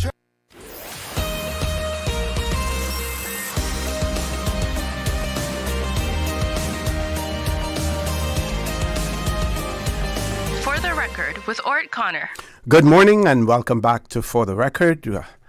To remind you who's in the studio with me this morning, we're talking about the Plan Cayman National Development Plan Initiative. That conversation is taking place with Miss Ann Kensington Lott, who's the head of communications and public relations in the Ministry of Planning, Agriculture, Housing, Infrastructure, Transport and Development. All of those names that Miss Christine didn't want to mention, before, because it is so long. Also in the studio with us, we have Miss Christine Maltman, who is a member of the Central Planning Authority, and also another member of the Central Planning Authority, Miss Celicia. I got to remember that. Celicia. Celicia Bancroft, also a member of the Central Planning Authority, as well. So, one of the questions that we have also is the fact that constitutionally, we are due to have an election sometime next year, before May of next year. Bearing in mind that one government can't bind another government when it comes to either policy or legislation, those skeptics who are out there who believe, well, this may be all for naught because it may not come to fruition if there's another government in place after the election. How do we respond to those skeptics? Mr. Connor, if you don't mind, I'll take a stab at that one. Sure. I've worked and been familiar with the field of planning in the Cayman Islands for 30 years. And I can safely say, hand on heart, that in the last 3 years, as a member of the CPA, I've been specifically encouraged by the fact that the version of the planning statement that we have now, that we're asking the public to comment on, is virtually the same as the draft that was left by the previous administration. When we being the CPA, started our appointment in July of 2021, we were briefed by the planning department on the status of the development plan, and the CPA and the planning department had a good look at the draft planning statement. And as I said, honestly, other than a few areas that we wanted more concentration on, the format, the content is virtually the same as what was left prior to the last election. So going forward, I was encouraged. The current minister in Northside last week at our public meeting there said that he hopes to have the draft planning statement to Parliament before the end of this year. And that's our hope as well. And so I think the momentum is there. I didn't have any sense that momentum had been lost or diminished or slowed down or anything from the last election. So that gives me good hope. And, as a former member of staff of the ministry as well as the planning department, can you tell our listening and viewing audience about the legal requirement for development plan review as well, and why this becomes part of it? Yes, sir. Thanks. Well, the legal part is somewhat a frustrating part because the basic legal framework under the Development Planning Act requires that we do this review every 5 years. As far as I know, 1997 is way more than 5 years ago. I think that's one of the other reasons that government as a whole has been supportive of us moving forward. Many of us sitting on the CPA have they keep saying, oh, it's same old, same old. No. This is new. This is different. We are going to move forward with this. But to go back to your question, so the development plan needs to be reviewed every 5 years legally. Legally, that requires the planning statement, which we're working on now, to be part of that. The other parts of the legal process include the other components of the development plan, which is area plans, zoning maps, and then eventually the updating of the regulations and the Act itself to take account of what's happened in the development plan review process. I don't know if you want me to go into any more nitty-gritty. Sure. I think okay. Go ahead. So the review process is mandated that it must include a public consultation process. And throughout the process we're going through now, we have heard from people, we're paying lip service to this because it is in the law. My experience isn't just lip service because it's part of my background. It's part of why I came to Cayman. So I'm invested in this as a professional planner as well as a resident. And Celicia mentioned her background. Not only has she grown up here, she's also a qualified architect. She also used to work in the planning department. There's a good core group of us that are genuinely dedicated to this, so that we're not doing this just because it's in law, but we have to remind ourselves that it is a legal process and we do have to go through it. Okay, Ms. Bancroft, anything you want to add to that? Only that because it is we have to follow the legal process of consultations and so forth. What we inherited with the 2018 plan, and as Christine said, for the most part, we were very happy with it. The policy department at planning have done an amazing job and have continued to do an amazing job. But we obviously had to look through it for where it was necessary to add any updates of things that have happened in more recent years. COVID was big. The general context of the world with sustainability in technology and so forth has come further as well. So all of those things had to be integrated or updated into the planning statement. And as far as that goes, I think it's important for people to understand that every plan, because of the time it takes to go through this process, there will never be a plan where it reflects something that happened 3 months ago. It's always going to be. Someone can always say, "Oh, this isn't far enough along," or it's not enough, and so forth. But that's the whole point of doing it every 5 years, is to just keep that momentum going and to keep adding the things that come up in society around the world, but the community here as well, so that we keep updating it. And hopefully, it's 27 years since the last one. So anyone who's read the statement can see it's twice the size as the previous one. because many things have come up that we just didn't know of or weren't really aware of or weren't a priority 27 years ago. Okay, we're going to be going to our headline news. I'll just pose this question meanwhile in relation to the consultation, the public consultation as well. And there are those who would say, well, the developers in the Cayman Islands, potential developers or current developers in the Cayman Islands have a greater advantage because they know the landscape, not only the physical landscape, but also the political landscape in terms of getting things done and having their voices heard. So we want to again talk about this consultation where people get an opportunity to address, to voice their concerns, have their concerns addressed as well, but looking forward, not necessarily focusing on the past, even though, the saying goes that in order for you to know where you're going, you have to know where you're coming from, as well. And we here in the Cayman Islands, we have a tendency to hang on, to things. I'll get some criticism for that, saying that, but I'll, I can handle that. But, we have a tendency to hang on to those things.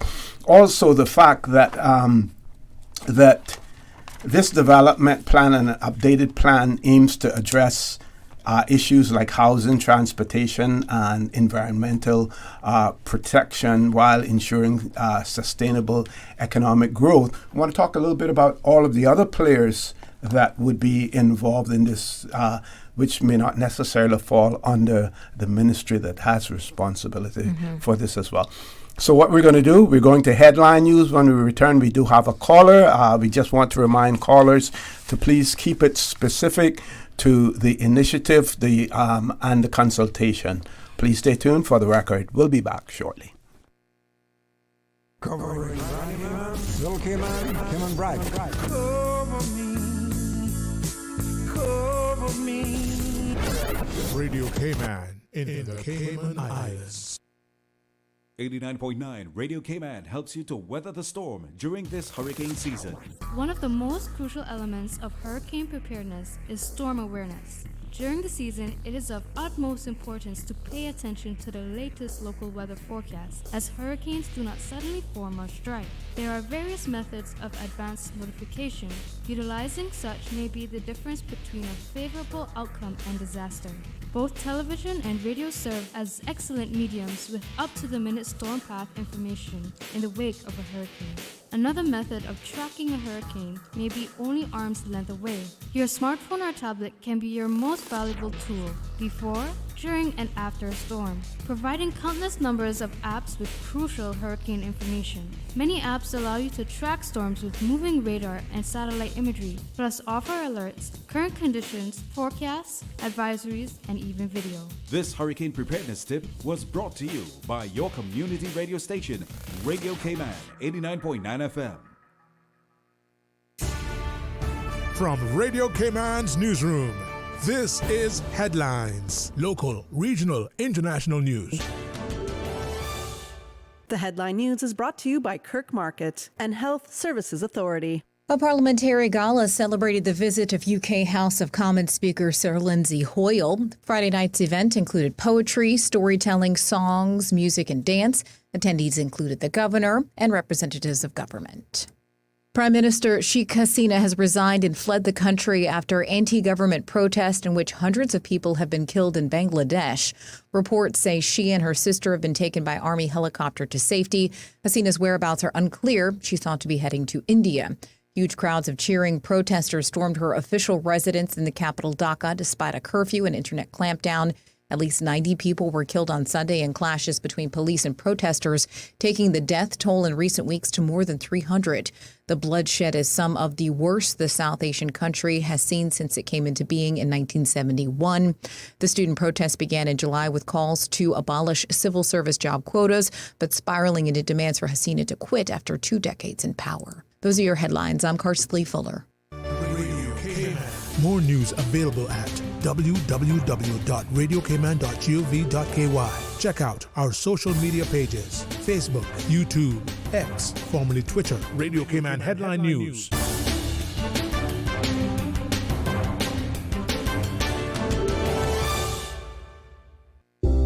It's one of the best moments of your life when you welcome your baby into the world. The HSA's experienced women's health and maternity team provides the highest quality of care throughout your pregnancy and delivery. As a JCI accredited hospital, we are the leader in maternal care, safely delivering over 700 babies annually. Visit hsa.ky for more information. At HSA, we are committed to caring for you.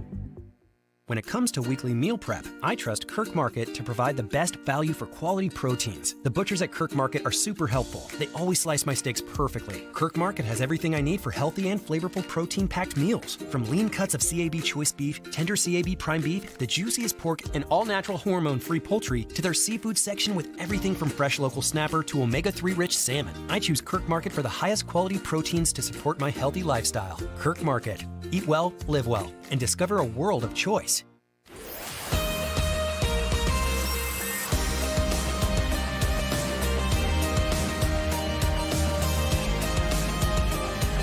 For the Record with Orrett Connor.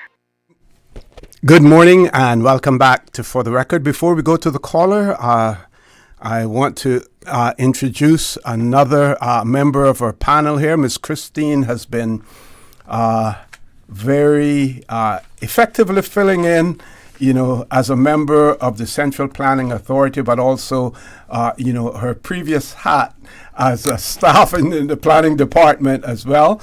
But we now have Mr.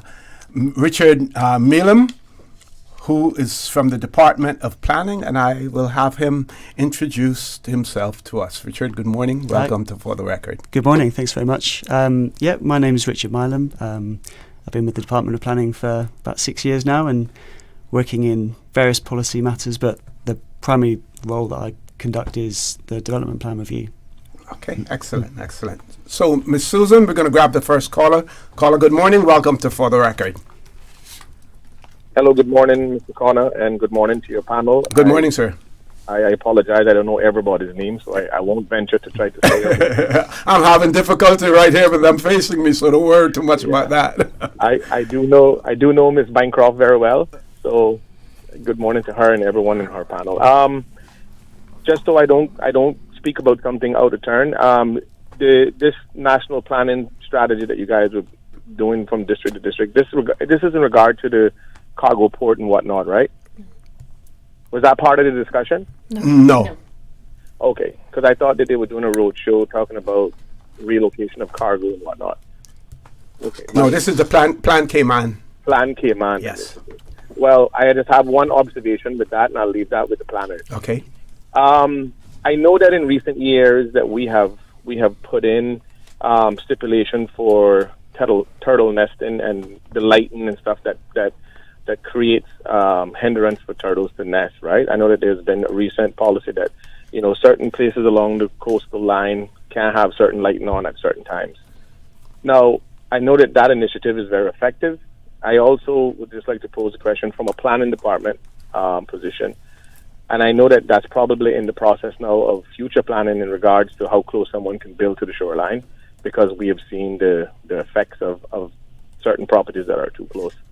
I would imagine that there would be some sort of legislation that would be implemented to prevent building too close to the shoreline so that we can avoid having beach erosion on the level that we have seen, because I'll just use one case in point just so I can illustrate what the issues were in that area. And it lends the support to the idea that building too close is what's creating most of the erosion.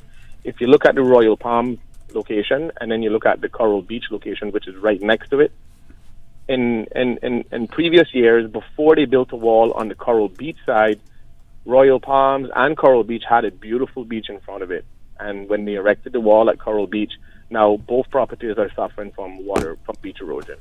So if there was ever a clear indication in recent time to prove the idea that building too close to the shorelines is one of the major issues with beach erosion along the West Bay Road corridor. So I would imagine that government would try to engage with some sort of legislation to create, prevention of having any future buildings being built too close. And of course, the organization that own those properties are some of the leading individuals in trying to find a remedy. But, removing that wall is one step in the right direction, in my opinion. So I'll leave you there, and I apologize for calling in on the wrong topic and subject. No problem, caller. Thank you very much. Let's grab the next caller. Caller, good morning. Welcome to For the Record.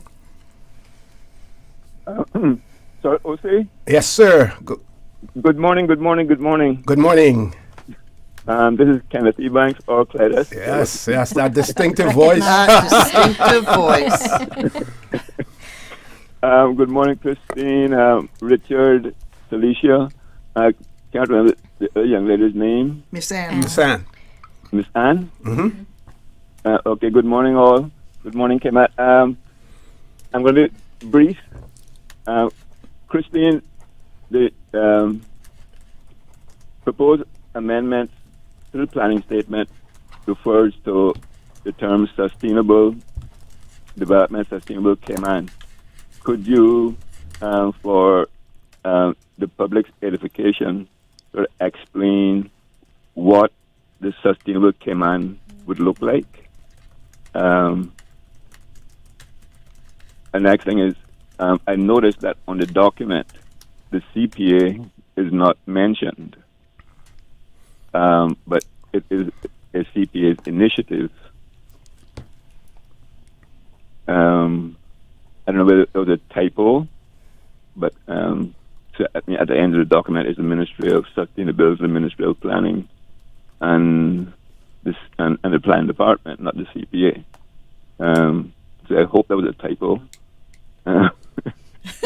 You're correct. Unless you haven't updated your eyeglasses prescription, Kenneth, in the last few months, then that is definitely a typo. But you can rest assured that will get fixed. Okay, and I am saddened that we didn't take a different approach and we sort of kept the same format as the 97 plan, which basically went from the 77 plan. Looking at, for example, the strategic objectives, there really isn't any way of measuring them, so it's difficult for the public to say to government or to hold them accountable. For example, using housing, so the objective is not specific, SMART. Mm-hmm. So how can we as the public know at the end of the planning period, which isn't really specified in the document, whether or not you have met that objective, measured up? So there are a number of other things, but I'll submit them tomorrow, and all those persons who may want a chance to sign our submission. We have a meeting, the last meeting tonight, at the West Bay Chapel Church, Town Hall Road in West Bay. Please come out, and what we have, if you don't agree with the way that we are going now, this is your last opportunity for input into this valuable exercise. Again, thank you all very much. Have a good day. Thank you very much. Thank you very much, Mr. Eubanks, as well. Miss Christine. I'm glad Mr. Kenneth called, and I hadn't participated in any of the West Bay meetings that Mr. Kenneth is talking about, but I was very, very happy to see that a group from West Bay, or interested in West Bay, has been meeting. They've been having regular meetings to review the contents of the plan, to submit their submission. So I wholeheartedly congratulate that type of involvement and really look forward to seeing their submissions. So anyone who didn't hear Mr. Kenneth a few minutes ago, make sure you get to the meeting in West Bay this evening at West Bay Chapel so that you can finalize your submissions, because they are due tomorrow.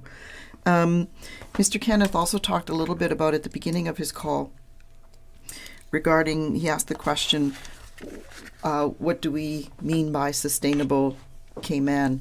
I know there's a group in Cayman called Sustainable Cayman, which is capital S, capital C.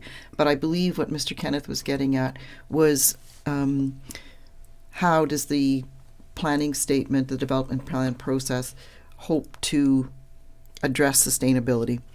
And we know that economic diversification in Cayman is key to building a resilient future for Cayman.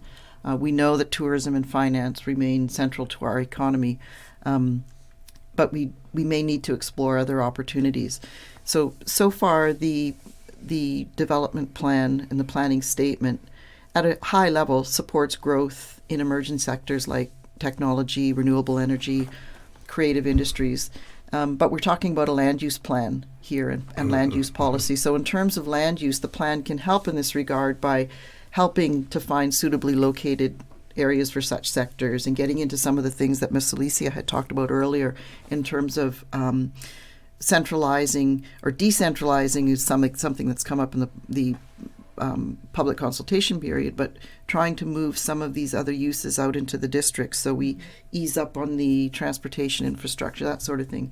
So in that regard, the development plan can help local businesses and entrepreneurs, making it easier for them to start up their businesses and grow businesses. But we also want to make sure that in trying to ensure the long-term prosperity of our community, we're balancing the need for economic diversity and growth with the need to preserve natural resources and so on. So hopefully that starts to get at Mr. Kenneth's first question. Okay, Richard, anything you want to add to that? No, I think that covered it pretty well. I think it's always just that reminder that sustainability is about the three pillars of economic, social and environmental. And so throughout the plan, there's many references to environmental preservation and the key kind of natural habitats and assets, but it's also, as Ms. Christine said, it's access to jobs, it's access to education, to recreation, it's all these different things that we're constantly balancing and working together.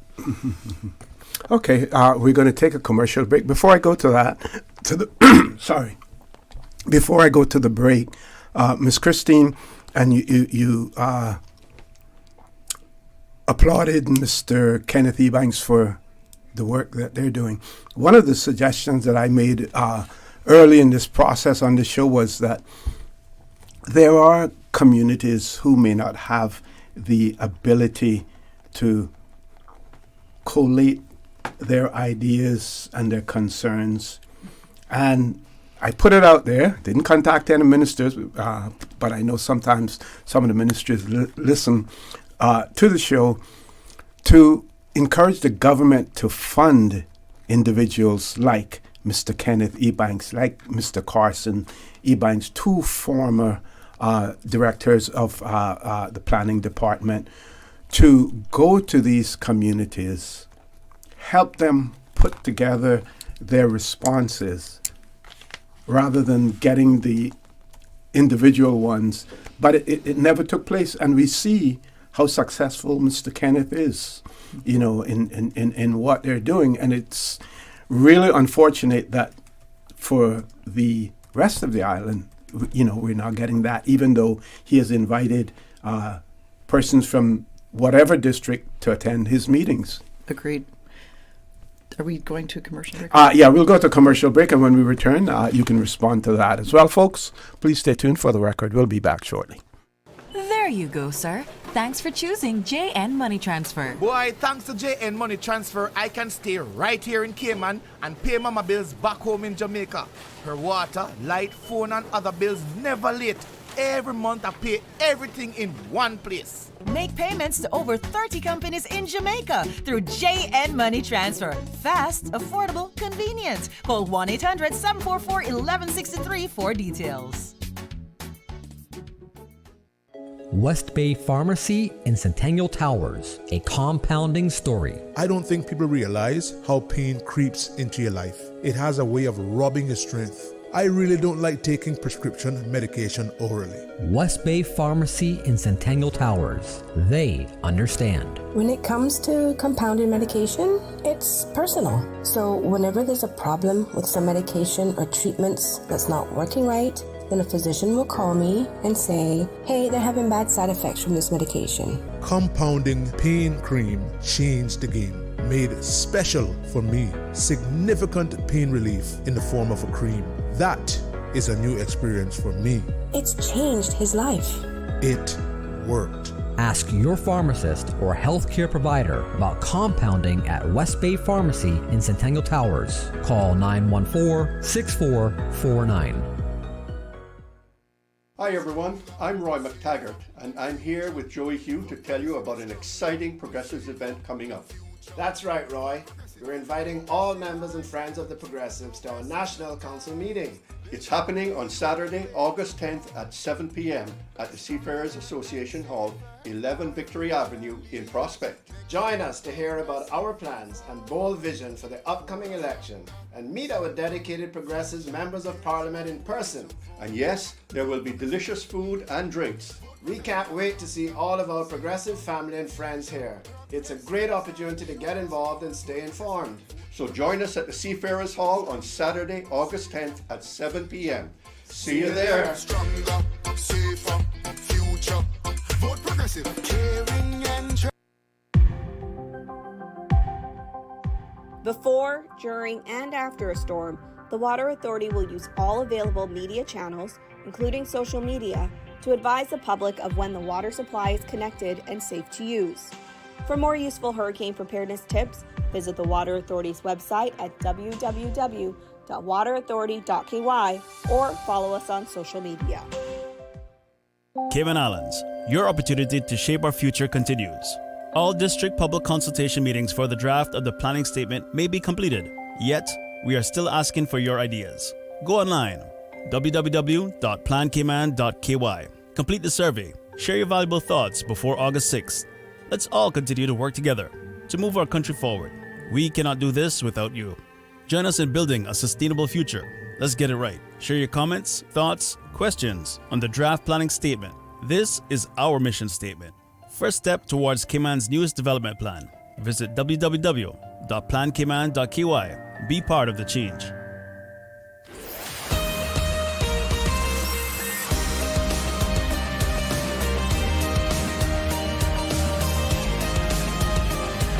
For the Record with Orrett Connor. Good morning and welcome back to For the Record. We're discussing the Plan Cayman National Development Plan Initiative. We have panelists in the studio. We have two callers. We're going to ask each caller to please be as brief as possible. So far, our callers have been extremely brief and point on in terms of what we're discussing as well. We would like for that to continue because we don't have a whole lot of time left. These folks were scheduled to be here for 1 hour. They're going to be here until 10 o'clock. So we have a little bit more than a half an hour left. So we're going to take these two callers and then we're going to try to get back on track in terms of ensuring that the panel is able to discuss everything that they want to cover as well. So let's grab the two callers. First caller, good morning. Welcome to For the Record. Hello, good morning. Good morning. Good morning to the you, Mr. O.C., to the panel, and to the listening public. I'd like to ask a question in relation to primarily now the undeveloped land we have in Grand Cayman, which really is essentially half a body now. Good portion of East End and then most of North Side. Now, traditionally now, a lot of this land has been used for farming. This is also now an area now that has been inundated in the last 10 years now by private developers who now see the potential of Cayman property and, of course, are looking to purchase as much as possible and have done so. So my question here is, knowing where we are in relation to the rest of these districts, West Bay, Georgetown in particular, where whatever plans are put in place, whatever rezoning is done, it cannot be retroactive, so what we have, we have. But in order to protect farmland now and those particular areas, who ultimately makes that decision is my question. Who is ultimately going to make the decision on the zoning and what's going to be rezoning? Because I am quite sure, as you know, I don't think it's any surprise to anyone that most of the people who bought these properties might have bought at farmland prices but have no idea to farm the land. So, you know, knowing where we are, we're always talking about sustainability and being able to produce more food. We've got a growing population. My question to your panel here today is if they can tell us who ultimately is going to make the decision on the zoning in these areas that are sparsely developed right now, and therefore is likely to fall and be part of what, again, these private developers have bought the land for. So I'd like to know who's ultimately making the decision on the zoning in these areas. Great question. And Ms. Christine is going to answer that right now. Thank you, caller. That's an excellent question, and thankfully it's come up before as a recurring theme, especially in the districts you mentioned, sir. The answer to the question is a legal answer, but then I'll go into a little bit more detail. It's actually Parliament that is ultimately responsible for making the decision on land use matters, whether it's the approval of the draft planning statement that we're looking at now, or the area plans that we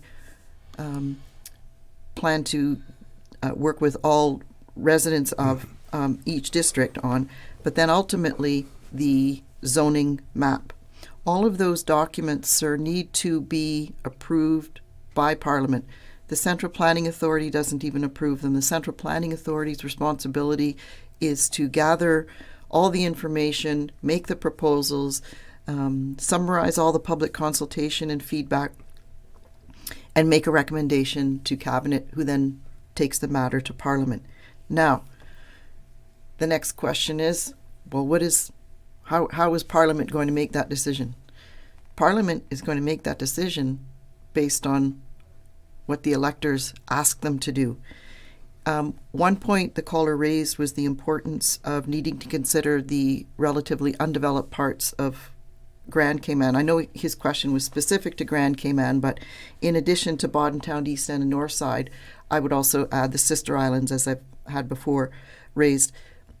Everyone in these districts that has turned up seemed at the public consultations in those districts has seemed to support the idea that these districts need to go first in terms of prioritizing the area plans, so that we're not talking about this too late, as the caller had mentioned with retrospective development now. So answer to the question is, through public participation, Cayman needs to tell Parliament what they want in their districts, because it is Parliament that will make that decision. Ultimate decision. Okay, we're going to take our last caller on the show this morning, because in the last half an hour we're going to have our panelists talk about the process, more about the process. Caller, good morning. Welcome to For the Record. Good morning, OC, and good morning to your panel today. This is Minister Brian. Morning, Minister. Morning. I'm calling from the perspective of the cargo port redevelopment outline business case. And many people may think I have all the answers because I'm the minister, but I think the panelists in the room would understand that the job is being done independently for an outline business case by way of procurement. So my question is coming up, the consultation that we have is, where does cargo future development play into the whole Plan Cayman? And obviously I can't answer that because it's not something that we are involved with directly from a cargo perspective, and people may be surprised by that. So I guess my question is just, and I ask this in the public domain so they can see that there's full transparency. This is not something that is colluded together. People like, oh, you're only doing that now, and what about the Plan Cayman component? How do we gel those two things that are necessary for Plan Cayman, but also thinking about the future infrastructure for cargo importation? Because it will have element of education and information, so the public can better consult with the OBC and the public consultants to then advise government. So how does that fit in your mind by way of future developments in Plan Cayman? Okay. Thank you very much. Thank you. Minister. I see Miss Christine pointing there to someone. Sorry, Mr. Connor. I really appreciated Mr. Bryan calling in, and it was something that I was literally thinking about last week and wanting to have a conversation with Mr. Richard from planning. Okay. The cargo port isn't the only other initiative that's going on, but all of them are very important to Cayman's future. I think my general answer to the question is obviously the cargo port plans that government is seeking consultation on now would be a component of the consideration of the area plan for Georgetown, which isn't underway yet, but hopefully by the time it is underway, we'd be able to dovetail better, because I think by that point, and I apologize, I don't know the timelines for the representations and approvals and that sort of thing for the OBC on the cargo port, but presumably we do have some time to be able to meld the two together when it comes time for the Georgetown area plan. And but I think Minister Bryan's point is very clear, that the two processes are kind of happening now, and there could be very well questions in the public that, how does each one fit with the other? So hopefully I've addressed that a little bit. And that could switch to a different area too, depending on suppose a decision is made not to have the cargo port remain in Georgetown. Yeah, exactly. Then, almost every one of those coastal zones would have to put out some sort of statement or have a position in terms of, do I want the port in my zone, as well. Yeah, and to the previous caller's point, because those districts are what you're talking about now would be happening in one of those districts that may want to have their kick at the area plan sooner than Georgetown. Yeah. But it would be very foolhardy for any of us in this room to say, well, we don't know what's happening, so we're not going to consider it. We just need to make sure that we work together, and that as district committees or as planning department or as CPA, we're taking on board other projects and policies that are integral to the plan or should be. Okay, so Mr. Connor, can I Sure, wanted to add sure. something about the agricultural zoning element from the first caller. I wanted to clarify that actually the zones now in the development plan it's called agriculture/residential. And what that actually means, similar to beach resort/residential, is that it's what's suitable. So when the caller talked about people coming in and developing residential developments in agriculture, there has to be a two-part test. We must put it to a two-part test when we see applications like that.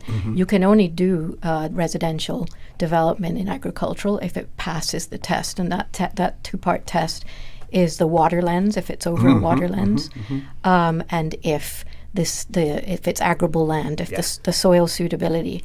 So wherever you've seen, and I can't speak to the previous boards and what they may have allowed, because then we have the character that we're matching in the area and a precedent set. But we always strongly look, as we're required to. We don't want to give up agricultural land if it's capable of agriculture. And I assume that in the new plan, where they're separating the zones more between agriculture and residential, that they will use that information from the Department of Agriculture to determine better those areas that are more suitable for agriculture versus they're mechanically or financially infeasible as far as being used for agriculture. Okay, we're going to go to a commercial break, and I do know that we do have some information in relation to the fact that there are areas, there are communities who have also taken the initiative or are taking the initiative similar to what Mr. Ebanks has done in West Bay as well, and we'll talk about that when we return. Folks, please stay tuned for the record. We'll be back shortly. So much happening so fast, too much. It is hard for me to follow my healthcare instructions. The private counseling with West Bay Pharmacy literally saved my life. At West Bay Pharmacy, we know how complex medications can be. Our pharmacists are delighted to offer you personalized one-on-one healthcare counseling, free medication review, therapeutic callbacks, and we will liaise with your physician to ensure you receive the best in quality medical care. Quality of life has a whole new meaning with the right pharmacy to support you. Thank you, West Bay Pharmacy. West Bay Pharmacy in Centennial Towers. Convenient quality care is just around the corner. Now you can WhatsApp your West Bay Pharmacy prescriptions to 516-0777. Can you imagine your home completely organized? At Brand Source Custom Closets, we can. We specialize in designing and building custom closets and storage units for any room in your home, including the garage. With tailored designs and custom LED lighting solutions to fit your lifestyle and budget. Our custom closets expert is committed to enhancing the value of your home with a solution that is uniquely yours. Visit our showroom or call 623-6774 to schedule a no-obligation appointment with our design expert. Brand Source Custom Closets, 209 Dorsey Drive, Industrial Park. At Kirk's Home Center, we can make your life much better. We got it all together. We got a great deal in store for you. From cookware to stereos, from power tools to plumbing supplies. Yeah, we got the best goods with the best price and a service to make you smile. At Kirk's Home Center, we got a great deal in store for you.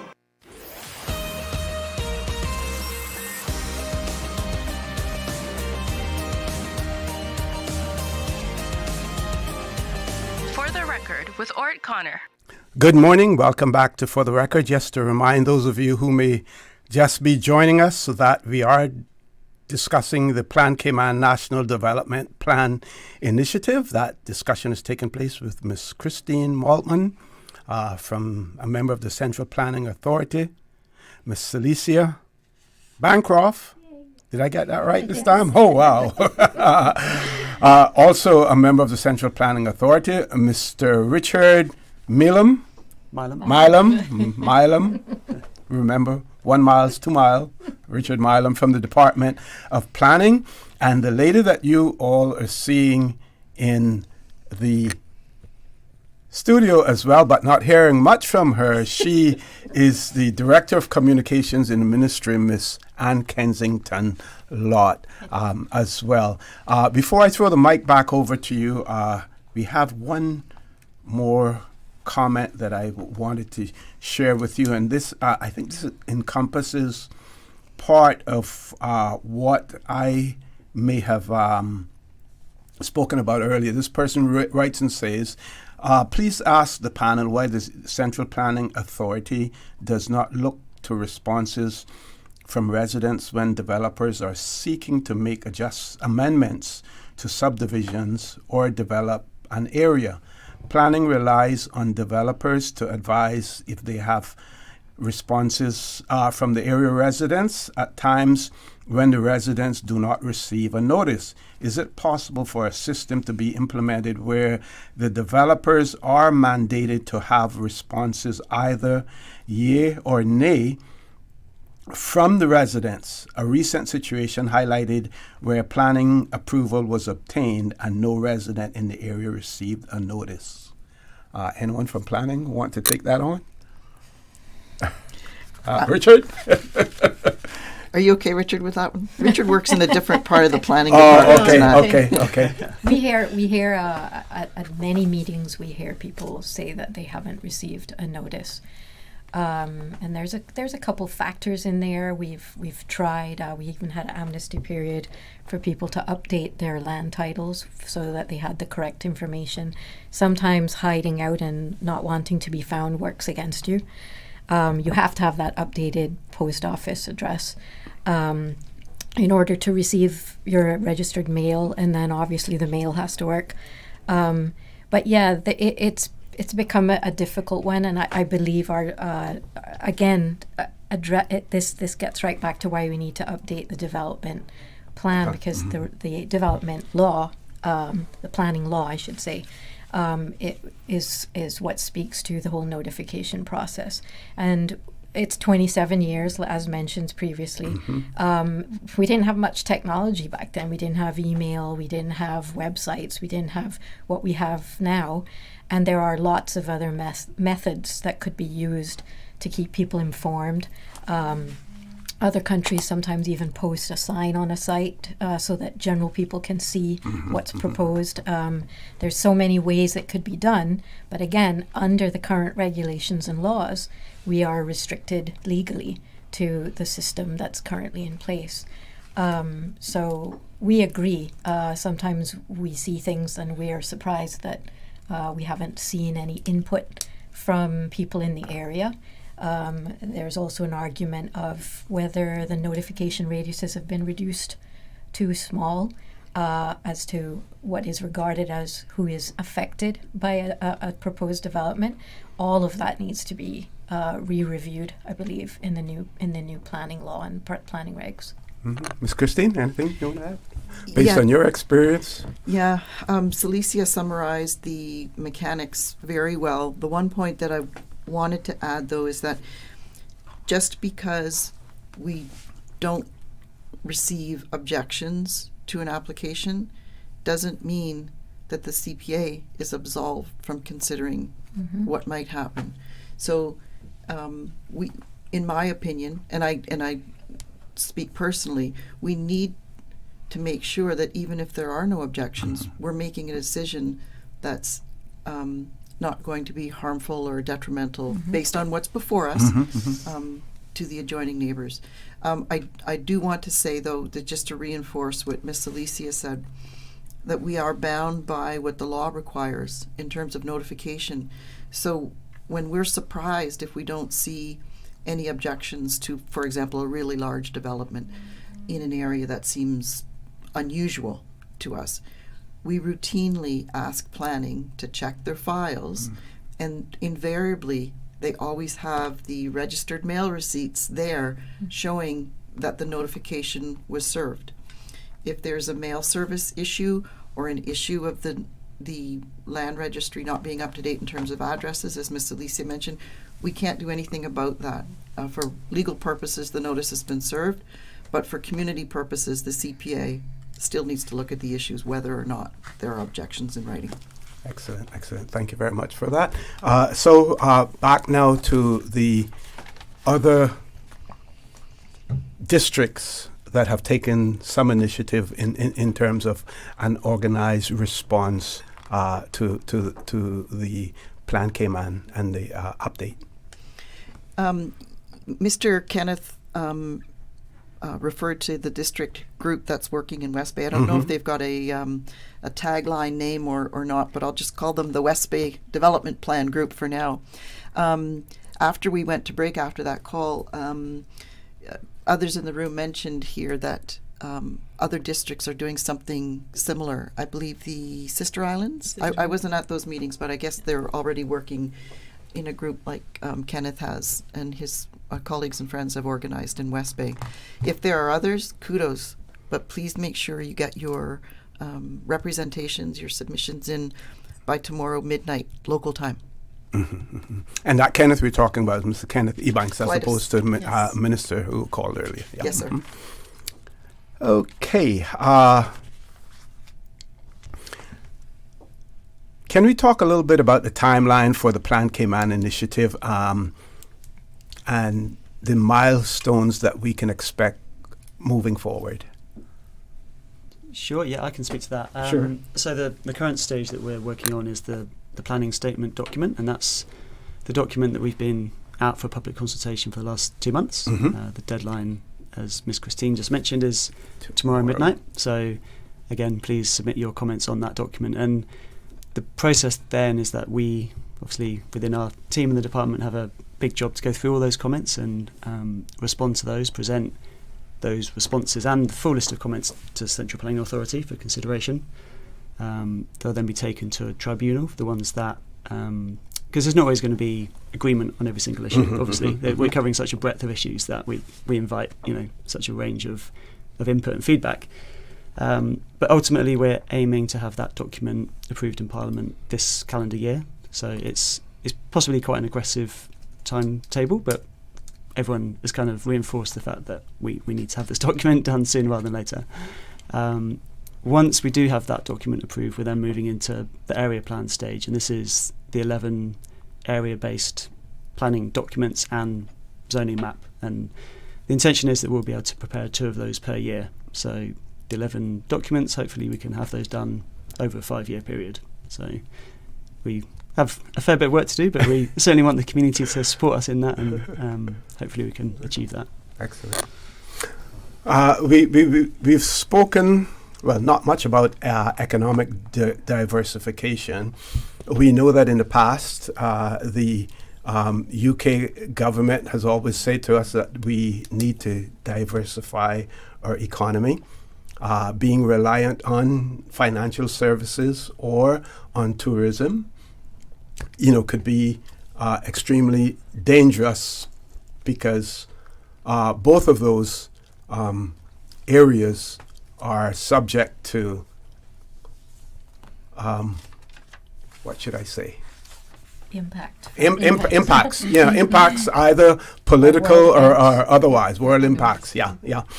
So, but we see here in the Cayman Islands now where physical development, land development is becoming, a part of that as well. So we're going to take the commercial break. That'll be our last one. I'm sure I have repeated commercial breaks now for about 10 times, but that's how we pay the bills here at Radio Cayman as well. But when we return, we want to deal with the issue of how does Plan Cayman support economic diversification in the Cayman Islands as well. Folks, don't change that dial. Please stay tuned for the record. We'll be back shortly. Did you know that you can send money transfers to financial institutions anywhere in Jamaica with JN Money? You mean I can send money straight to my account and cut out the middleman? Yes, that's exactly what I mean. You send your own money to your own account, giving you peace of mind that the money is in your account. JN Money Transfers to Financial Institution is another convenient service offered by JN Money. You can have this done from any JN Money location. Deposit your money straight to your account without the hassle of asking someone to do it for you. JN Money Transfers to Financial Institutions, making life easier.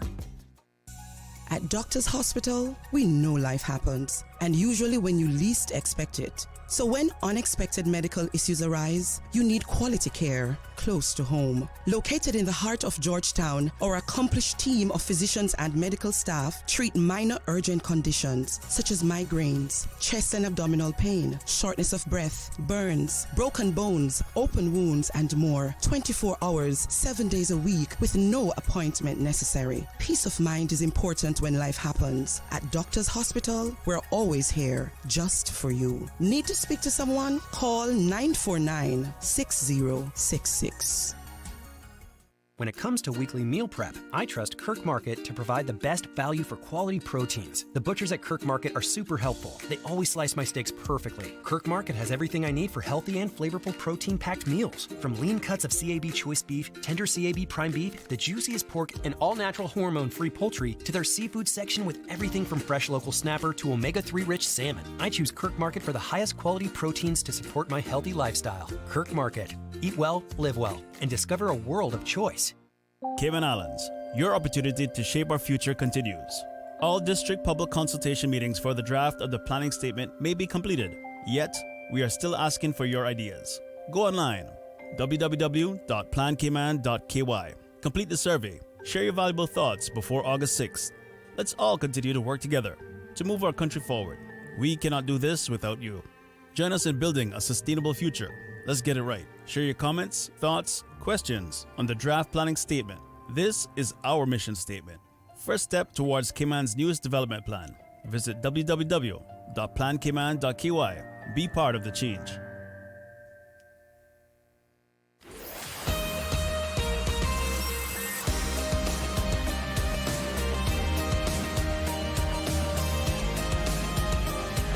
For the record, with Orrett Connor. Good morning and welcome back to For the Record. We're on the last leg of the show this morning, and even with all of the time that we thought that we had, 10 o'clock is almost upon us, and we still have so much more to discuss, but we're going to try to cover as much as we possibly can, starting with how does Plan Cayman support economic diversification? Richard? Yeah, I mean, on that subject, this is something we could talk about for quite a long time, but I tried to kind of summarise. I guess the reminder is that Plan Cayman is a land use plan, so it's not really for us to define what future economies and businesses might be, but it's to create the environment to support them. So at a kind of micro scale, it might be that we introduce more kind of light industrial spaces into communities. We aim to kind of distribute these throughout the island and not have them kind of focused in Georgetown, and support kind of warehouse and workshop type spaces that people can work in. And again, it kind of goes back to that point of the community coming to us and telling us what they need, what environment do they need to support diversification. And again, whether that's at kind of smaller scale and it's local people finding workspaces, or if it's at a larger scale and it's kind of new industries looking to relocate to Cayman. So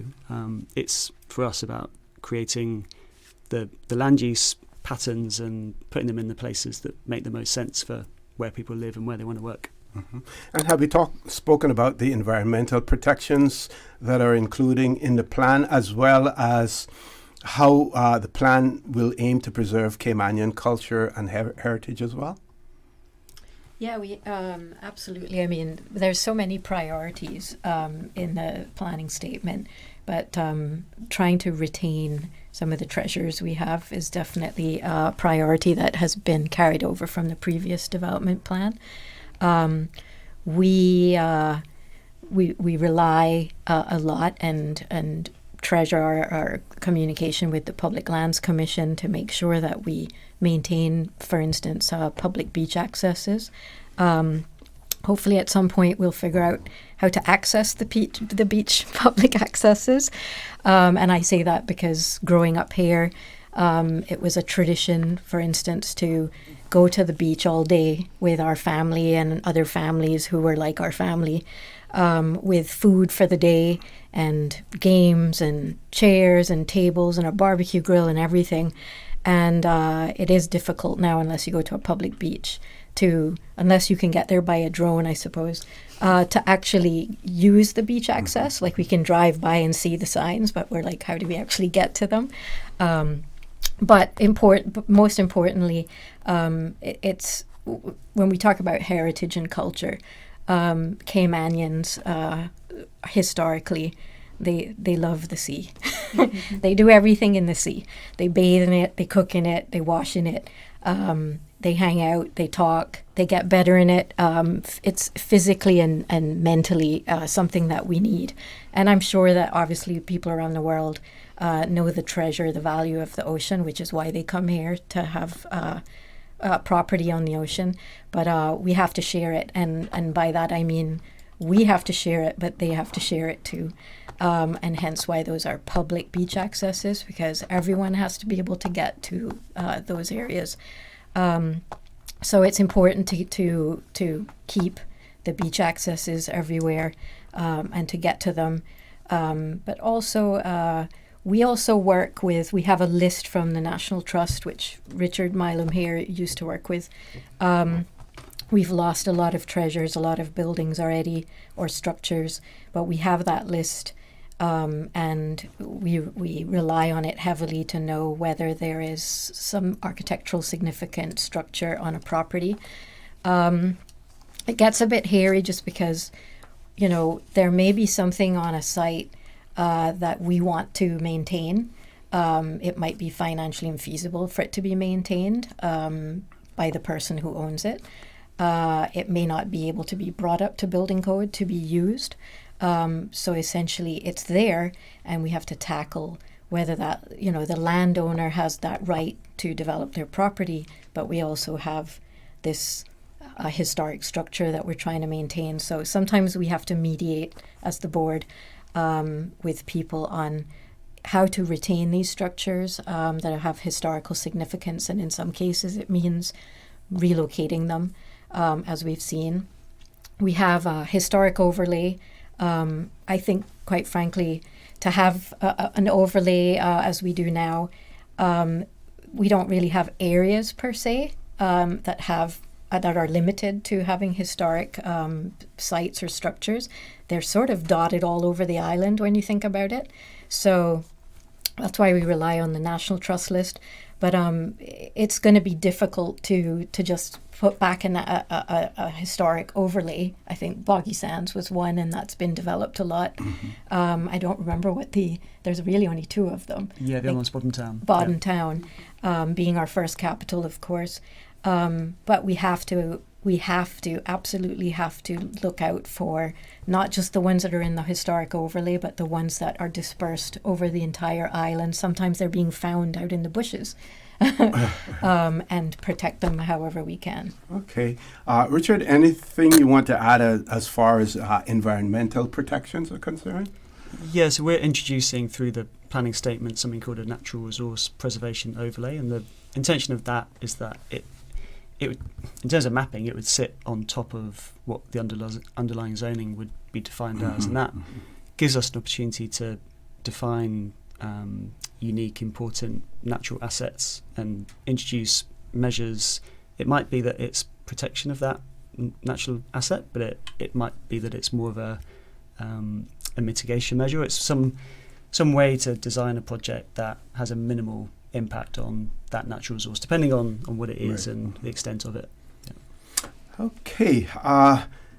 From a planning perspective, how can the community, members of the community, continue to be involved in this, whole, planning process? Yeah, one of the benefits of this process is that it has an element of continuous engagement. So, as we've been saying, we have this process right now that we really are looking for feedback on this planning statement document. But then, going forward, there's many area plans that will come forward. We'll be seeking input on those. Each area plan will be subject to the full consultation, the full engagement. We'll be hosting many more meetings and looking for people to come out to those. But in the meantime, if you go to the website, plancayman.ky, there's news and information on there. There's also an opportunity to sign up for a newsletter. So we'll be reaching out to you with the updates. So please visit the website and put in your details, and we'll kind of maintain that contact. Okay, and let's remind our audience in terms of the next step in the process, and again the deadline for submissions. The deadline for submissions, thanks Mr. Connor. Just picking up from where Richard left off, the deadline for submissions on the draft planning statement is tomorrow, Tuesday the 6th of August, midnight local time. Using the mechanisms that Richard just mentioned. In addition,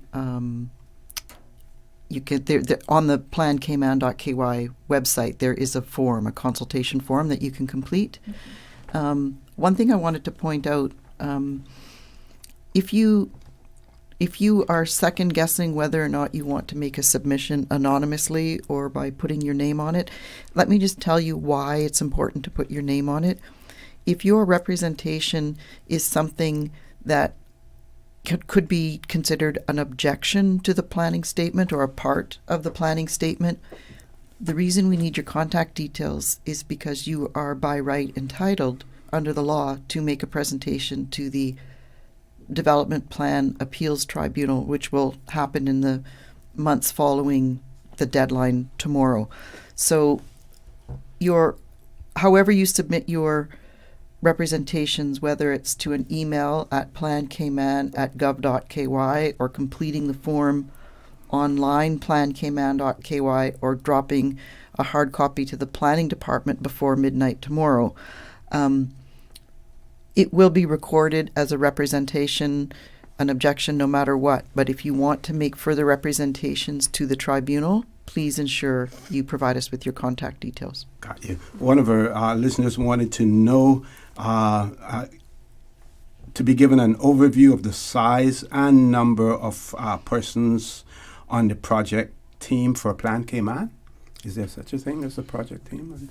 There is. Okay. I'm going to let Richard answer this because it's a combination of the CPA, which includes 13 members, and then a number of staff, which Richard can summarize. Sure. Yeah, it's actually not a straightforward answer. Within the department, we're a team of 3, but then when you broaden out the project team that's supporting the Central Planning Authority, we're working with the Ministry of Planning and the Ministry of Sustainability, so we have resources within each of those. And then, as I said, we're supporting the Central Planning Authority, so we have the members of CPA. I could go further because ultimately this is your plan, this is the community's plan, so everybody is supporting us in a sense. So. Okay. And I would add to that list. Sure. I keep forgetting to do so because in the law it says the Central Planning Authority, but as we've mentioned throughout the program today and all of our consultations, Cayman Brac and Little Cayman are involved in this process as well. So the Development Control Board is helping us oversee the consultations over there. Okay, and this other question was whether or not Parliament would approve the draft by the legal drafters prior to it being made law. I think that is basically standard. The legal department would get drafting instructions from the ministry itself. They would, sir. But that would be only at the stage where we're revising the Development and Planning Act or the regulations. Just to be clear, the planning statement that we're working on now it's not a piece of legislation, but it will be considered part of the development plan and the Development Planning Act, which is legislation. So I don't foresee the planning statement going to legal drafters. Okay. We're a little bit behind time, but I want to give Ms. Christine an opportunity for some closing comments as well. Thank you very much, Mr. Connor. I'm not going to repeat myself. I've just a few minutes ago mentioned the ways that you can contribute your thoughts on the planning statement, but I just wanted to reiterate that your involvement is crucial, not just now, but as we keep moving forward. And if you listen from the beginning of the program, you heard from my friend in West Bay and former Director of Planning, Mr. Kenneth Ebanks, who, among others, is organizing groups in the West Bay district and the other groups getting organized in other districts. Please keep that momentum going. We really value it, and we're really going to need it going forward when we get to the area plan stage. One final point is that recordings of all of our public consultations are available on youtube.com. So if you want to go back and have a look at what was said there, you'll get an idea of the flavor in the districts of the issues that are affecting people. Thank you very much, Mr. Connor. Okay, and I want to thank our panelists here this morning as well for sharing your insight on the Plan Cayman National Development Plan.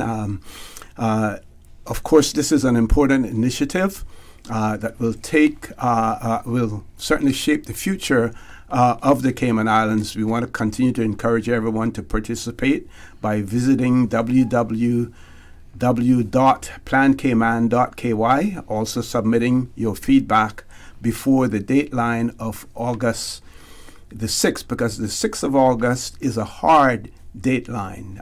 From a legal standpoint, you're, I believe, restricted from accepting any submissions after midnight, 6th of August? Yes, sir. It's a 2-month window of opportunity. So, folks, you can also email your thoughts and suggestions to info@plancayman.ky. Of course, your input is vital to ensuring that the plan reflects the needs and aspirations of our community. I want to thank all of our listeners, as well. I also want to remind you that we are our brothers and our sisters' keepers. There is always someone out there who's less fortunate than we are, and I ask you to extend a helping hand to them. If you can't do that, then I suggest you donate to a worthy charity, because we always want to consider those who need, not necessarily those who want or even those who crave. So I say to you, have a great day. Continue to support your radio station, Radio Cayman. John Sterling, Dwayne Banks at 12:15 for Talk Today. And as usual, we ask the good Lord to bless these 3 beautiful Cayman Islands that the Plan Cayman initiative will seek to continue to preserve as well. Thank you, and God bless. For the Record, proudly brought to you by Brand Source Home Gallery, inspiring luxury. And JN Money. From abroad to yard. Fast, affordable, convenient. Doctors Hospital. Peace of mind is important when life happens. Doctors Hospital, always there for you. Call 949-6066. And Cayman Airways. Call them on 949-2311 to book your nonstop flights to Los Angeles and Panama. And Kirk Market. Experience a world of choice. Yesterday, today, always and forever. Radio Cayman in the